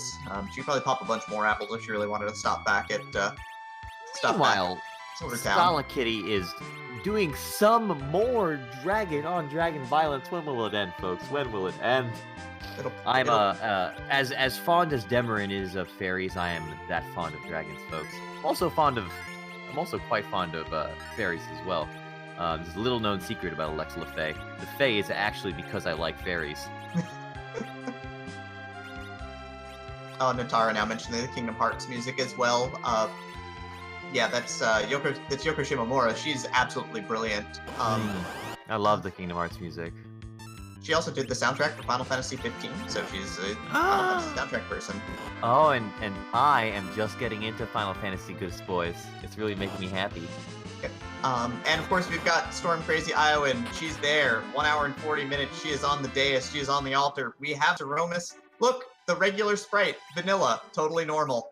Vanilla Zeromus. I'm calling it. It's gonna be a picture of Dorian Gray. That's gonna be Zeromus. All right. Let's see what we're getting. You have to use the crystal, of course, to turn Zeromus into the form where he can be damaged. And here it comes. All right. Yang's gonna get drunk while this happens. I mean, those monks, man. Who's it gonna be? Here we go. We're ready. My body is ready. Oh my gosh. What is Schala, no! We normally need Schala to explain what she's added into this at this point. Because I have no idea. The latest update to Free Enterprise added over 150 new Zeromus sprites, and Storm not taking any chances, just immediately nuking that horrible abomination. I have no idea what that is, but I'm horrified. This is some Biblos nonsense. This is some, like, Final Fantasy V Great Library. God, monster. I hate this. I hate this so much. I'm terrified, everyone. I'm scared. Demerine, is this gonna be okay? I don't know if this is going to be okay. Dravenheart taking out Plague. No doubt trying to get some more key items, get that experience boost before the grind. And SchalaKitty, well on her way, continuing the trend of dragon-on-dragon violence. Hashtag save the dragons. There's a hashtag for that? I mean, there is I'm now.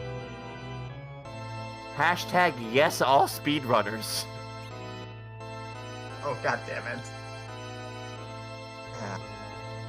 Too much. Too much. I don't know if I have it. I don't know if I have it tonight. It might have been a little much. A little much. Let's dial it back. Dial it back, Alexa. Yeah, let's take a second.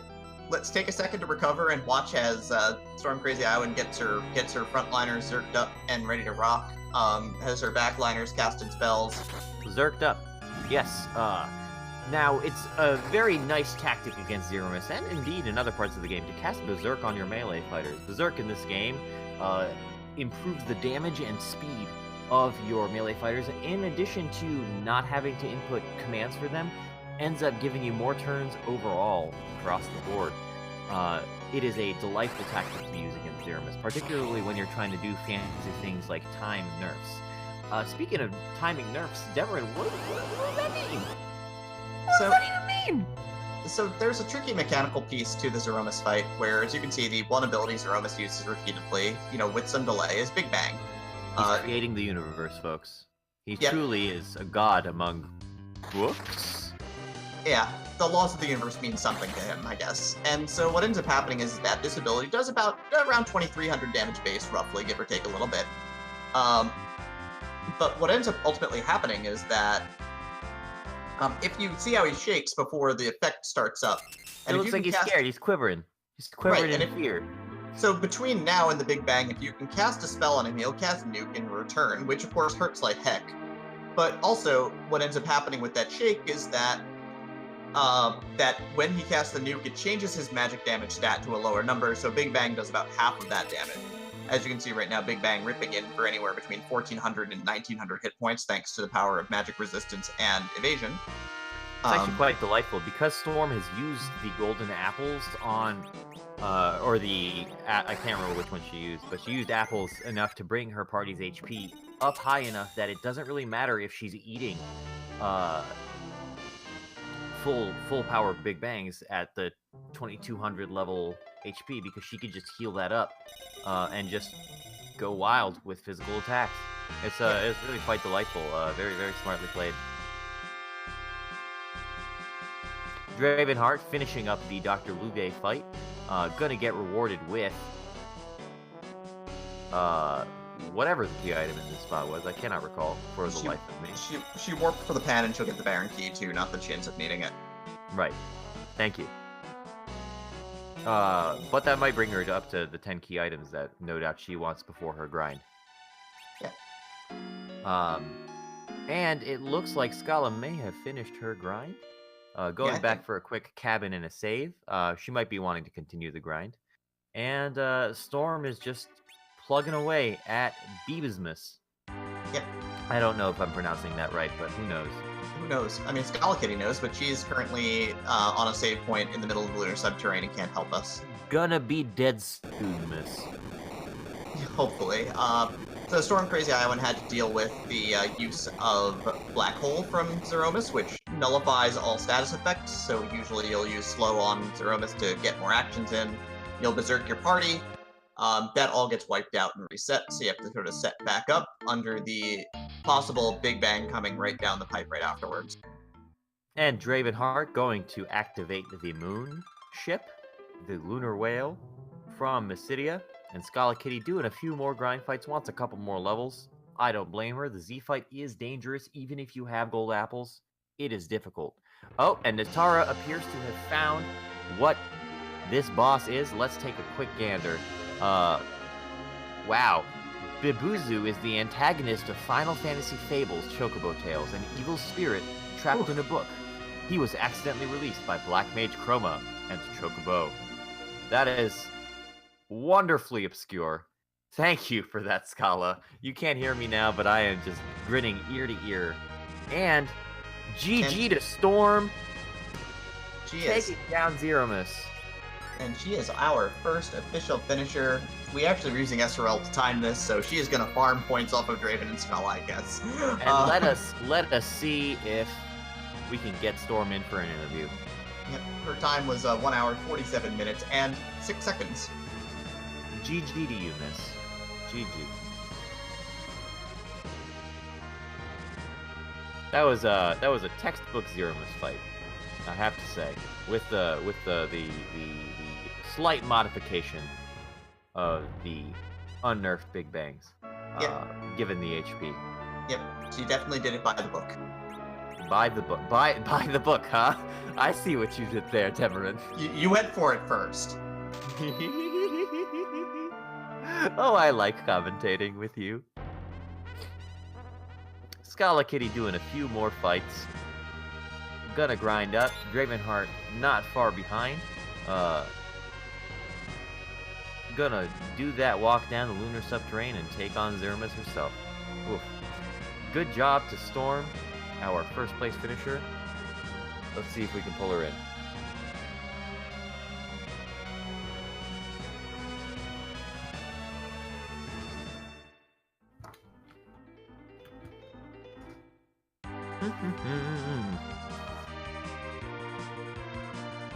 This is the part that I'm not good at. The part that you're not good at? Yeah, usually runners want to talk to me after they finish a race. Oh my. Well, I mean, if she does not want to come in for an interview, then that's totally all right.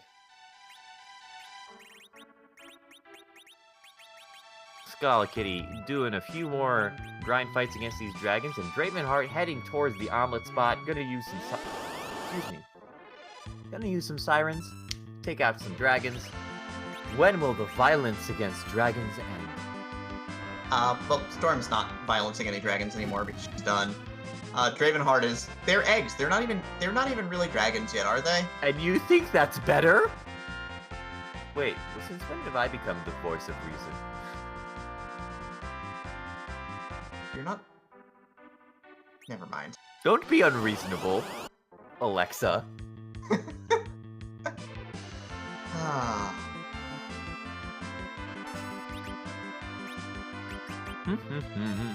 I think we're confusing Natara. You're being reasonable and I'm being, well, me. Alexa being reasonable. What is the world coming to? Alexa, play Depeche Mode. Everybody else makes the jokes than me. I get to have a few.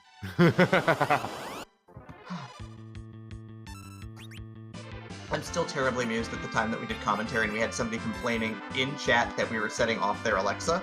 Oh, that was delightful. That was so good. Ugh, I'm so happy that happens sometimes. It makes me very, very happy.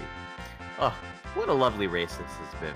We're seeing Schala having finished her grind, heading down through the lunar core to some of the best music in the game, in my opinion. My favorite track within the Giant. Gonna take on Bebismus. Gonna save the world. I just imagined myself saying the Save the World in Muppets in Space's voice. Muppets, if you're out there, I'm imagining your voice right now. Nice. Silverfire commenting that we need to make that joke when someone is talking about enjoying some peace and quiet. I mean, we were really all in on that at that point, weren't we? Mm-hmm. We were super, super into it. I should have been like, Alexa, tell me a joke. Oh, enjoy the silence. Nice. I like Precious. Precious is a fun one to sing. Oh, Storm. Nice. Nice. Yeah, I would sing Depeche Mode, but although I like singing, I don't want to subject anyone to my singing. I'm sure your singing is fantastic. Thank you, Demerine. Storm, asking for some Snickers. Really just a delightful race. And Schala gonna proc Zeramis, and I wish I could see the look on her face when Bebismus comes up. Yep, and then we can tell her later that absolutely nobody had any idea what we were looking at for about 20 solid minutes. We had to. Natara looked it up. She detectived it. Words like violence break the silence. Sorry, someone set off my knee. Yep, I noticed. Oh, Bebismus.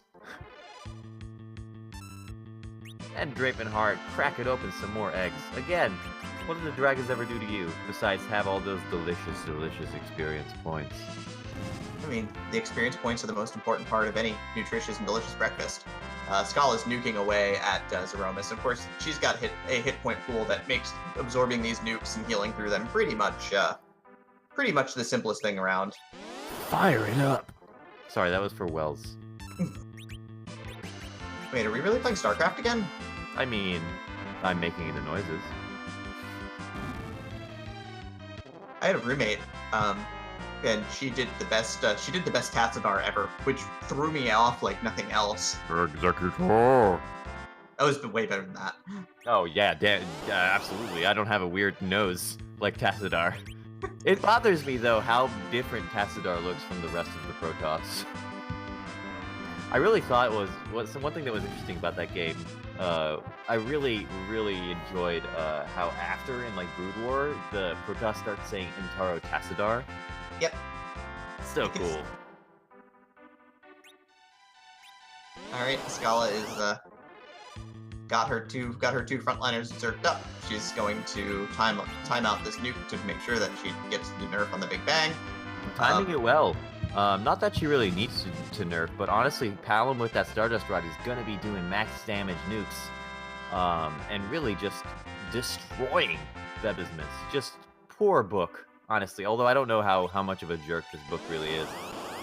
Yep. It's still super important though to stay sharp on your nerfs on your Big Bangs in case you're doing this with slightly less geared party members. It's always good to be able to pull off that in a clutch moment.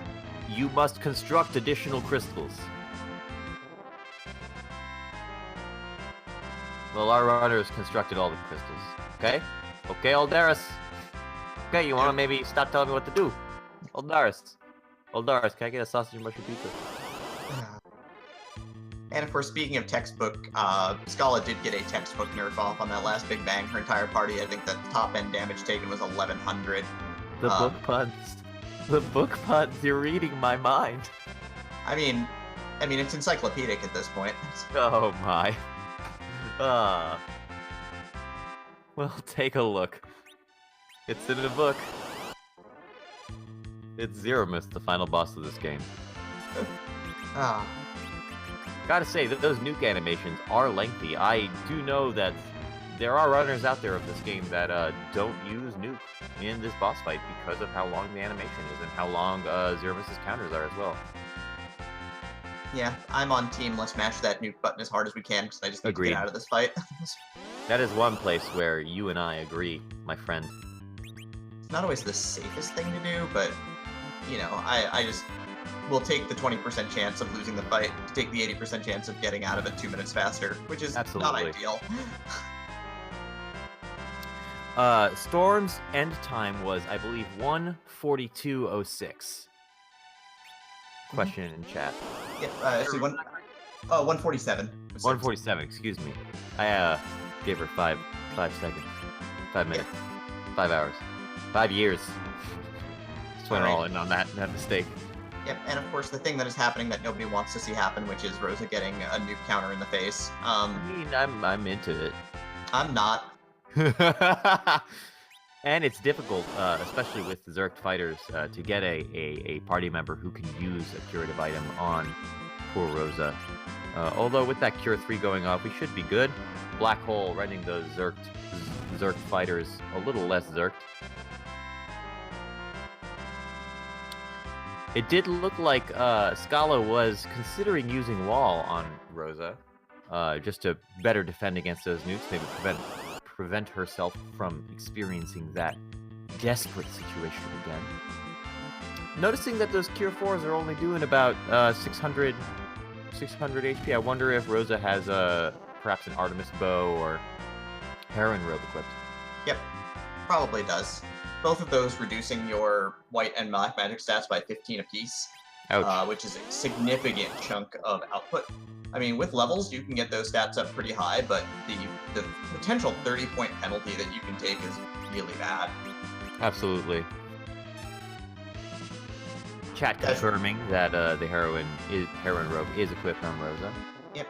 And of course, Casual Geek trying to get in on the pun game, close to having another finish on the books. Ooh, very nice, very nice. Yep, but the final page of this... Grinding away, trying to get her Iridia up to... Oh, I'm sorry, I'm talking over you. Yeah, I'm trying to pun here. Like, that's really important. I'm not sure why you're not letting me. Because that's your punishment. Right, well, the final page of Schala's run has not yet been written until we see the crack and boom, so it's not over yet. We'll definitely see the the end of this story. Oh my gosh. One way or another. And we've got Meteo, so we are in the final chapter of this fight with the book, which is fantastic. Oh my gosh, and Palom really throwing the book at Zeramis here. Just giving him the business. One more counter nuke. We saw Meteo just a minute ago, so we're almost there. That's under 12,000 hit points to go. We are about to have a second place finisher, friends. Oh, and Rosa doing work, getting the final hit in. GG to you, Schala. Scala's the real winner of this race for getting in a White Mage kill. White Mage final hit is worth 20. It's worth 20 bonus minutes because I said so. Oh my gosh, Demerine. It would have been funny if you said 10 bonus minutes. It still wouldn't have been enough. Nope, I overshot badly because I didn't want to do the math on Twitch Live. Math is hard. I should know, I majored in it. I was an electrical engineer, so... Let's see if we can get SchalaKitty in here for an interview. SchalaKitty's official SRL time is... 1 hour, 58 minutes, and 32 seconds. Oh, and Hello, we get friends. Storm. We get Stormy. Hello, Storm. Hi. You. Thank you. What did you tell me a little bit about your run? Oh, do you feel? goodness. I feel good. I'm happy that I made some of the choices that I did. I definitely fought with some nerves for a while, especially in the beginning. I'm sure you probably could tell from my menuing. I just kept clicking the wrong buttons, and I'm like, no, stop it. No, I didn't notice at all. You seemed cool and collected, and you honestly made some very smart plays. Heading to the Tower of Babel. You couldn't hear me, so that just tells you. Ah. Oh, if you could hear me, you'd hear, oh, why did I do that? So one of the things that I did, and I realized it halfway through the fight, was during Antlion, I realized I should have just had Cecil and Yang in the front row, but I had Palom in the front row, and he just kept dying, and I'm like, no. I realized that during the fight, I'm like, you know what? I'm just going to keep plugging, because I'm sure I can do this. It's just going to take a little longer. Right, sometimes you have to sacrifice children to, to horrible ant creatures. I mean, you make gotta your way do what through you gotta do. That's how you get to the underworld. Yeah. So when I got to the underworld, I was like, you know what? I have the tower key. There's no reason to go anywhere else. I may as well just go straight in. And it paid off. So I was like, yes. It was a very smart play. Yeah, going with the pan in there just to see if maybe I could grab the pass and make my way to the moon easier. I went through and it turned out that was a good play because Sheila did have the pass, so I was like, yes. Yeah, that was delightful to see, honestly. We were wondering whether that's what you were doing, and then you got the pass, and it all worked out. I was super pumped.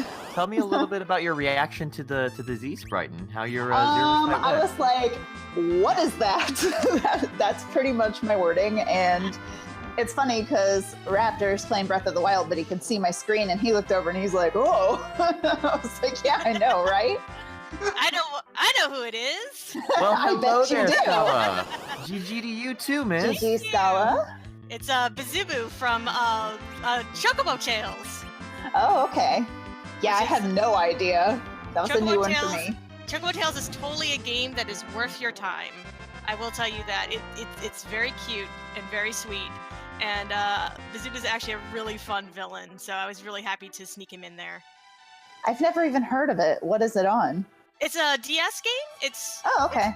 It's part of like the Chocobo Dungeon sort of series. Gotcha. Okay. So, but yes, hooray! So what a time. I heard that you found the pass. I never found the pass. Yes. Sheila was holding it. I gotcha. I basically, as soon as I got the darkness crystal, I was like, nope, moon. I'm just right there. There you go. I laughed because I went to talk to Sheila and Yang was my character that you could see. And she's like, oh, he's in the underground? I'm like, no, he's right there. Sheila needs new glasses. Fun. It's really quite tragic. It is. Yang won't pay for them, and Kabul has a terrible medical plan. Oh boy. No, but that was pretty fun. I enjoyed it. Yeah, tell us about your run a little bit, Schala. Tell us what's going on in your head during your Z fight. We're delighted to see Bezibus. Yes. I mean, as you can see, I kind of went heroin robe, Artemis arrows, Rosa strats. That's a really fun strategy to do. Unfortunately, it kind of bit me in the end when I realized, oh wait, she's not healing for as much as she needs to be. Oh no, yeah. It was really quite wonderful though to see Rosa get that last hit in. It was quite delightful to see that, and Demerine in particular was quite delighted. Oh yeah, got a little bit of swag in there, just a teeny bit. As soon as I saw Meteor, I was like, everyone just attack. As we all know, White Mage swag is the best swag by far. Disagree. Agree to disagree, my friend.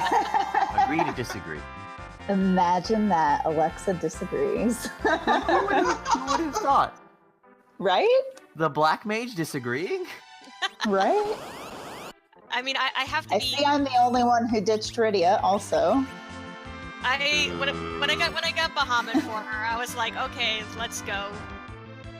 See, and I just felt like she wasn't even outputting that much damage. I mean, I guess only having the Ice Rod equipped on her was part of that problem. You Oh, I had found- the Heroin Robe equipped on her, which nerfs her Wisdom and Will stats by 15. Oh, I left that on her? Yep. Whoops. Well, that explains more. And if I recall correctly, both of those stats are used to calculate summon damage. Oh, okay. Yeah, I found Stardust Rods, so that's what I had on her and Palom.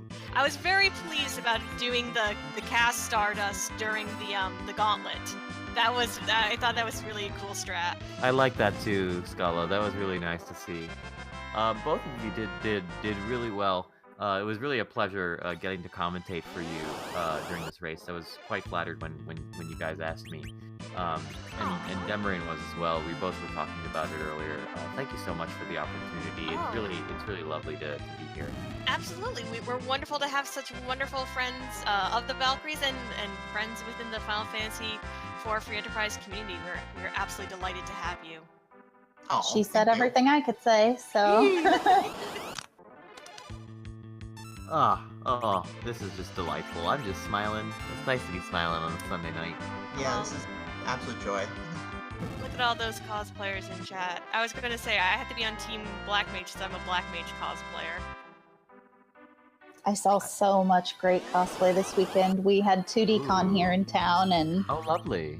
I spent most of the weekend there, so it was great. That sounds fantastic. Yeah, well, I that took sounds my lovely. son, and it was his first con, and Oh my god! he lost his mind. Oh, I bet. So oh my happy. gosh. Oh man. So here's a question for our chat and for our runners and for my co-commentator. If you could, no expense, perfectly cosplay any character from anything, what character would you cosplay? I would, it's a toss-up between Rydia and Golbez for me. So because I can't decide between the two of them, I'm going to pick Hisoka from Hunter x Hunter.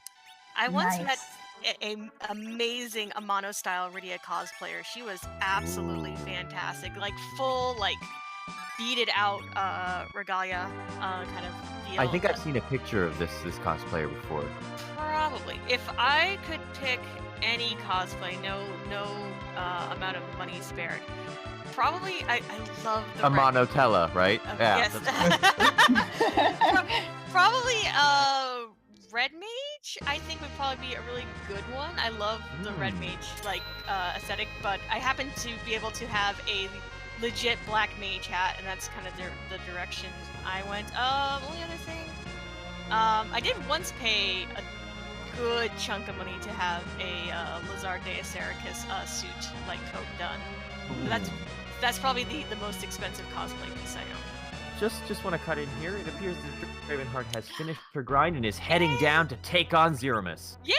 Go Go Draven! Dravenheart, we're all rooting for It's you. alright, let's do this! Go Draven!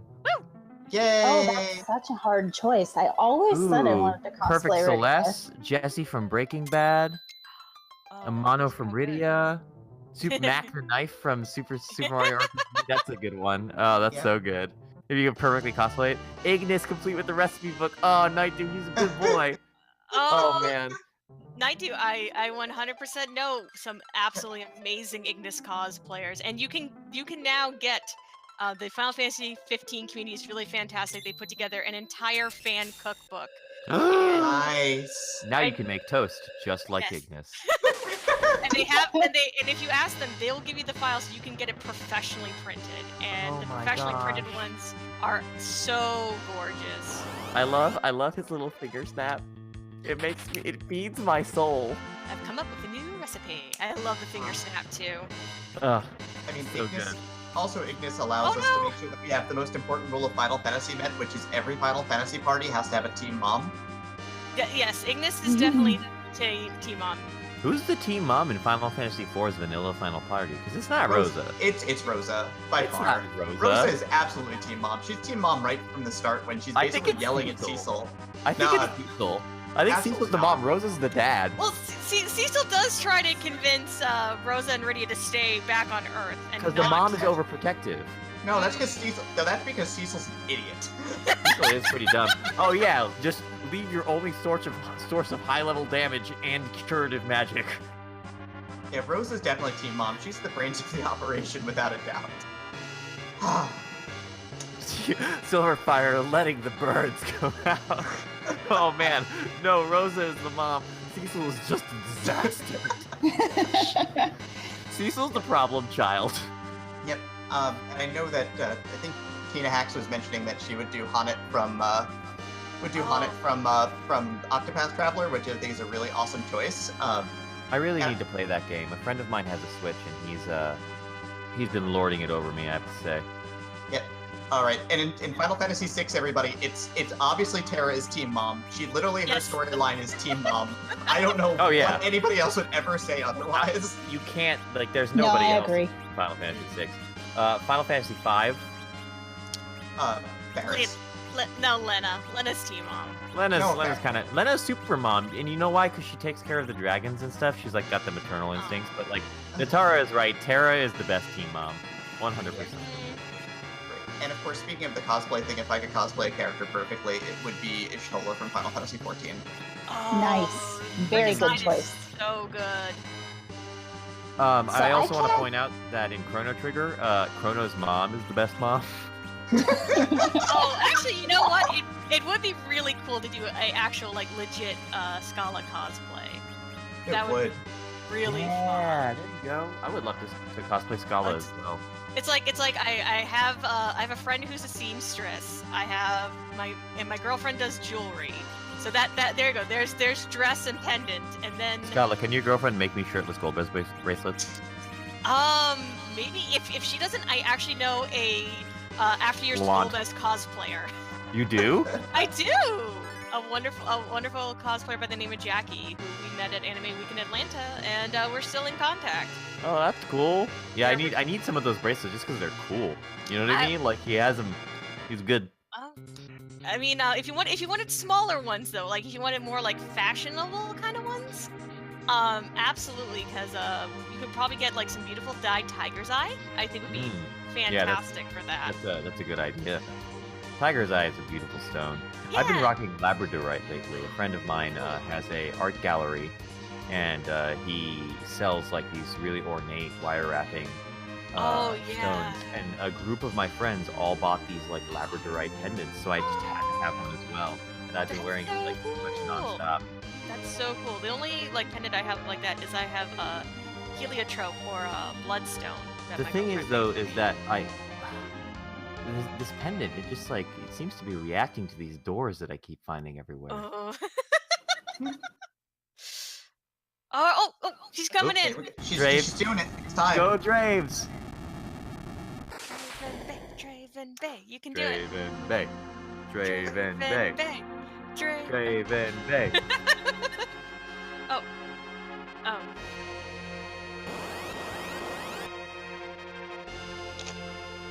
I really like how the post-race interviews just turned into us picking out. That is. We have been so casual this entire marathon, and I love it. I like. I do casual too. marathons. I'm really enjoying it. I have to go back and watch the VOD of Super Mario RPG because apparently Natara had a lot of fun with the overlay, and I need to see. Oh, that's delightful. Demerine, what were you about to say? Nope, I'm actually taking a moment here because I need to send Silverfire. I need to send Silverfire three terrible gifts for the next run once we're done. So. Oh my. There's gifts involved. I'm already down. Well, I'm gonna let them choose what they get to run. They have no idea what it is, anyways. Oh, and there it is. There's Bebismus. Yeah, this is one of those names that was a little hard to shorten out. We are hoping that we'll be able to actually increase the name limit for Zeromus so we can tidy up the names a bit. That's delightful. That's really good to hear.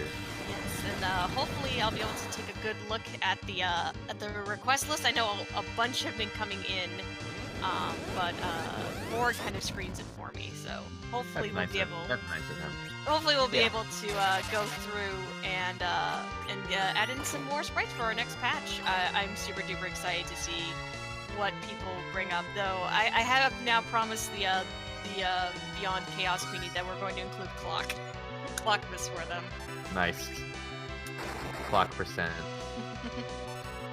If you see Edwardmus in that list, that's definitely a suggestion for me. No pressure at all, no obligation.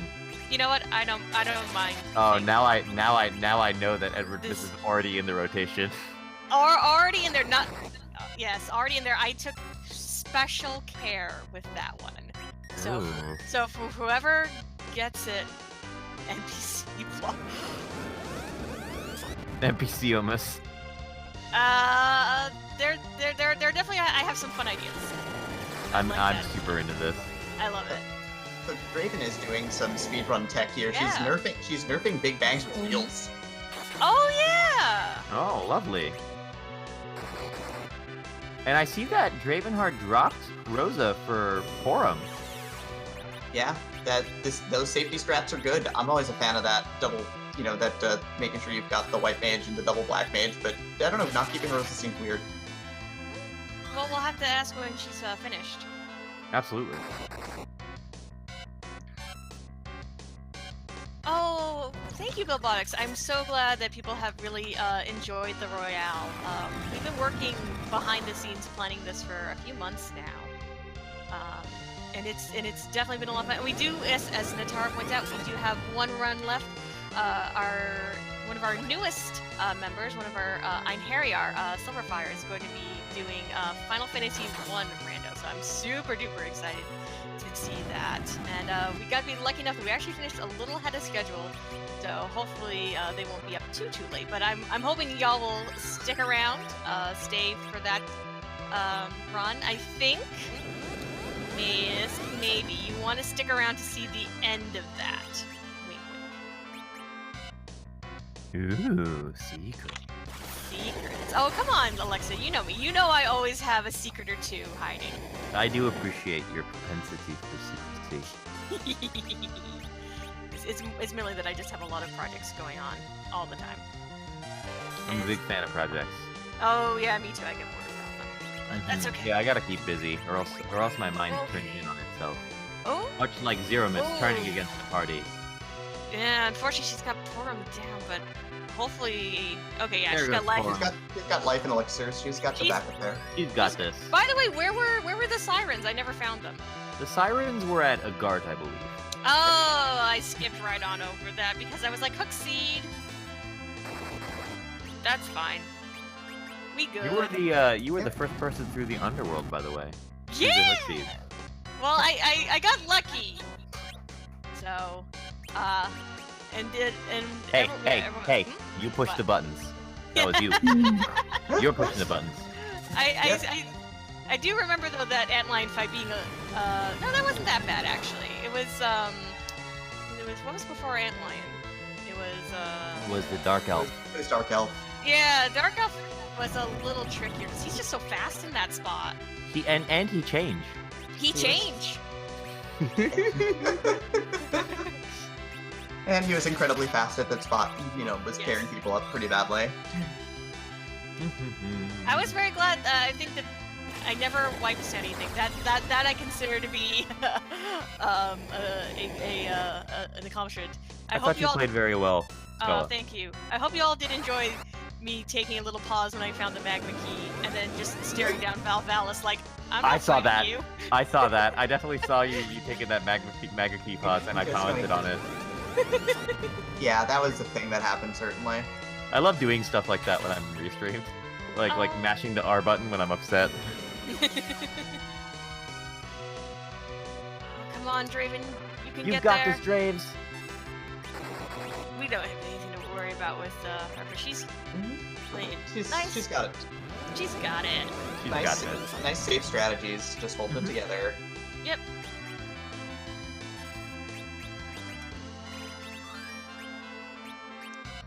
And then we can have an even bigger interview party in here. I'm very excited for this. So Kraken, my lovely Kraken interview guests, my lovely co-commentator, Hi. if you could have any party to take to Zero Miss, what party would it be? Ooh, that's a good question. Do you want? Oh, I mean, I love Yang and Kane and Edge. I like the triple melee, and then I like Rosa and Palom. That's like pretty much my perfect party. I just like to zerk and just wall bounce if I can. I like to go really fast if I have the chance. I like Fusoya, Edge, Rosa, Sid, Kane. I mean, I like Sid over Yang because he gets more magic defense. that is fair. Much more magic defense than Yang, potentially. And you know, he has the Rune Axe, and he can do like, you can have him at like a slightly lower level than you can have Yang. At least I feel like you can. And also with that lower magic defense, or with that higher magic defense, you can like more safely execute flex strats. And I like Fusoya over Palom because he also has white magic. Yeah, that is fair. And Deadpool? What are you talking about, Margaret Ann? Oh yeah, absolutely. I Rosa, appreciate- Edge, Locke, Final Fantasy 14 Bard, and Deadpool. Yeah, my favorite. Okay, so if we can go like cross Final Fantasy to this, my favorite Final Fantasy 4 free enterprise party is Zero Miss. Oh, and we're seeing Medio Fame. Graves, Oh, come on, Graves, you got there.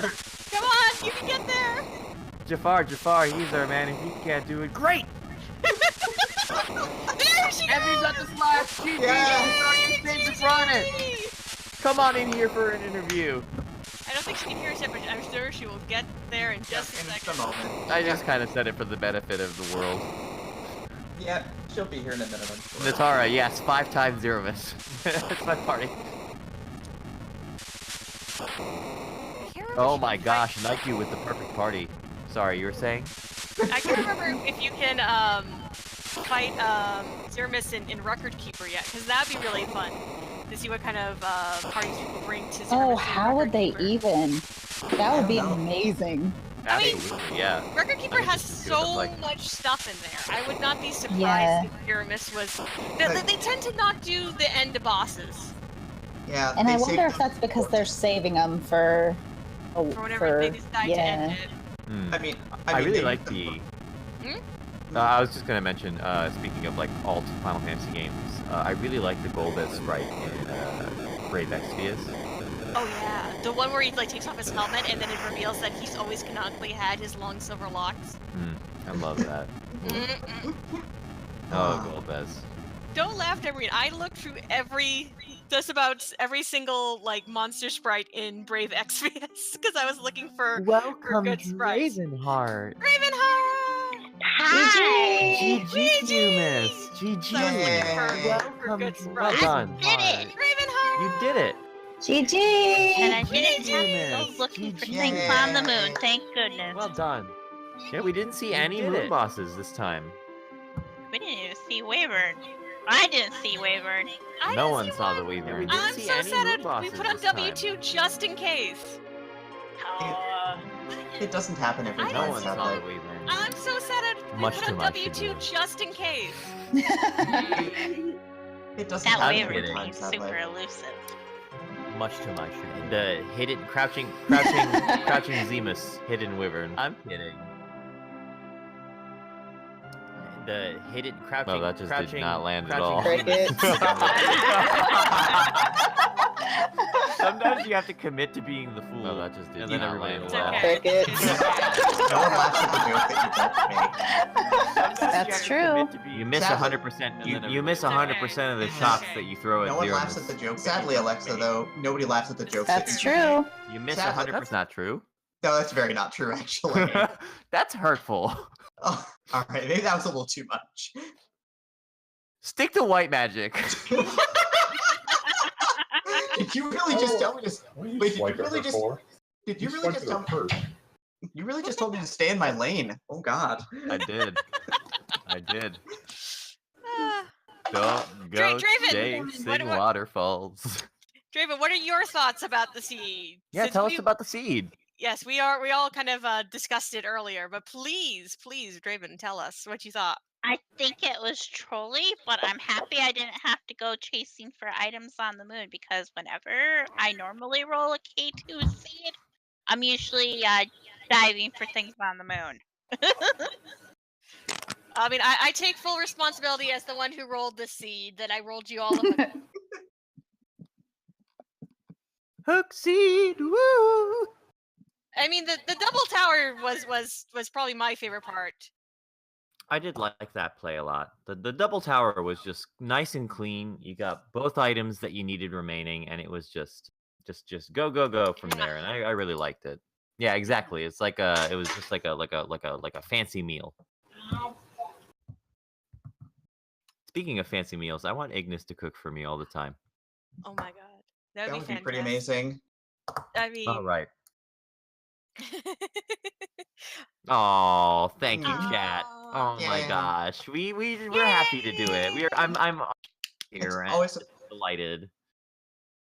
yeah. It's an absolute. It's just an absolute pleasure to get to do something with the RPG Valkyries. The group is Aw. fantastic. So thank you Absolutely. for having us, of course. Thank you. Well, I can thank only you echo both that. for commentating this race for us. We really appreciate it. yeah, absolutely. Absolutely. Nice feels. It's good. It's warm feels. It We've is. been Aw. having a very kind of warm, fuzzy marathon, other than when we've been yelling at things. Oh yes, yes, very warm and fuzzy. I like. I'm having good times. Thanks How for is how is Vargas doing, by the way? Oh Vargas my. remains king of the mountain. I'm just going to leave him up there on the mountain where he cannot hurt me. Vargas, please. Ah. Well, thank you very much for having us. Again, it's been an honor. It's been an Anything else you have absolute to honor. say about what you thought about the Siege Raven? No, not really. Okay. We were definitely complimenting your Z fight in between our G chats about how nice and clean it was for you. I know you had a few like characters go down, but you still got there, and that's the most important thing. Absolutely. I got there and got in and got it done. That's all that matters. That's right. You got it done. Dot done. dome. Dot got there. I was almost gonna go for Berserk Rydia strats, though. Oh, that's my favorite. Oh, that would be Aw. fantastic. Yeah, I Yeah. did my first race like that. I did Berserk Radio Strats. All right. Okay. Just have to see very quickly about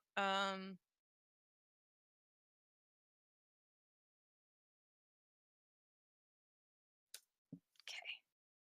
We're just seeing about what's gonna be happening up with oh cool. All right. It looks like we're getting ready to switch over. So thank you again to Alexa and Demerine for being our lovely commentators, and thank you Draven and Storm for racing with me. It was an absolute fantastic time. I had a wonderful time. Thank you It guys was for a hoot. letting me get in on the race because Yes. I was a little bit behind. I didn't know if I'd be here, but as it turned out, I was. So yay. It was all fantastic. And also thank you, chat. Thank you so much to everyone who's come in and has enjoyed the Rando Royale. We still got one more run to go, so please do stick Yay. around. And I hope that we'll be able to have another amazing event soon. I believe we probably will.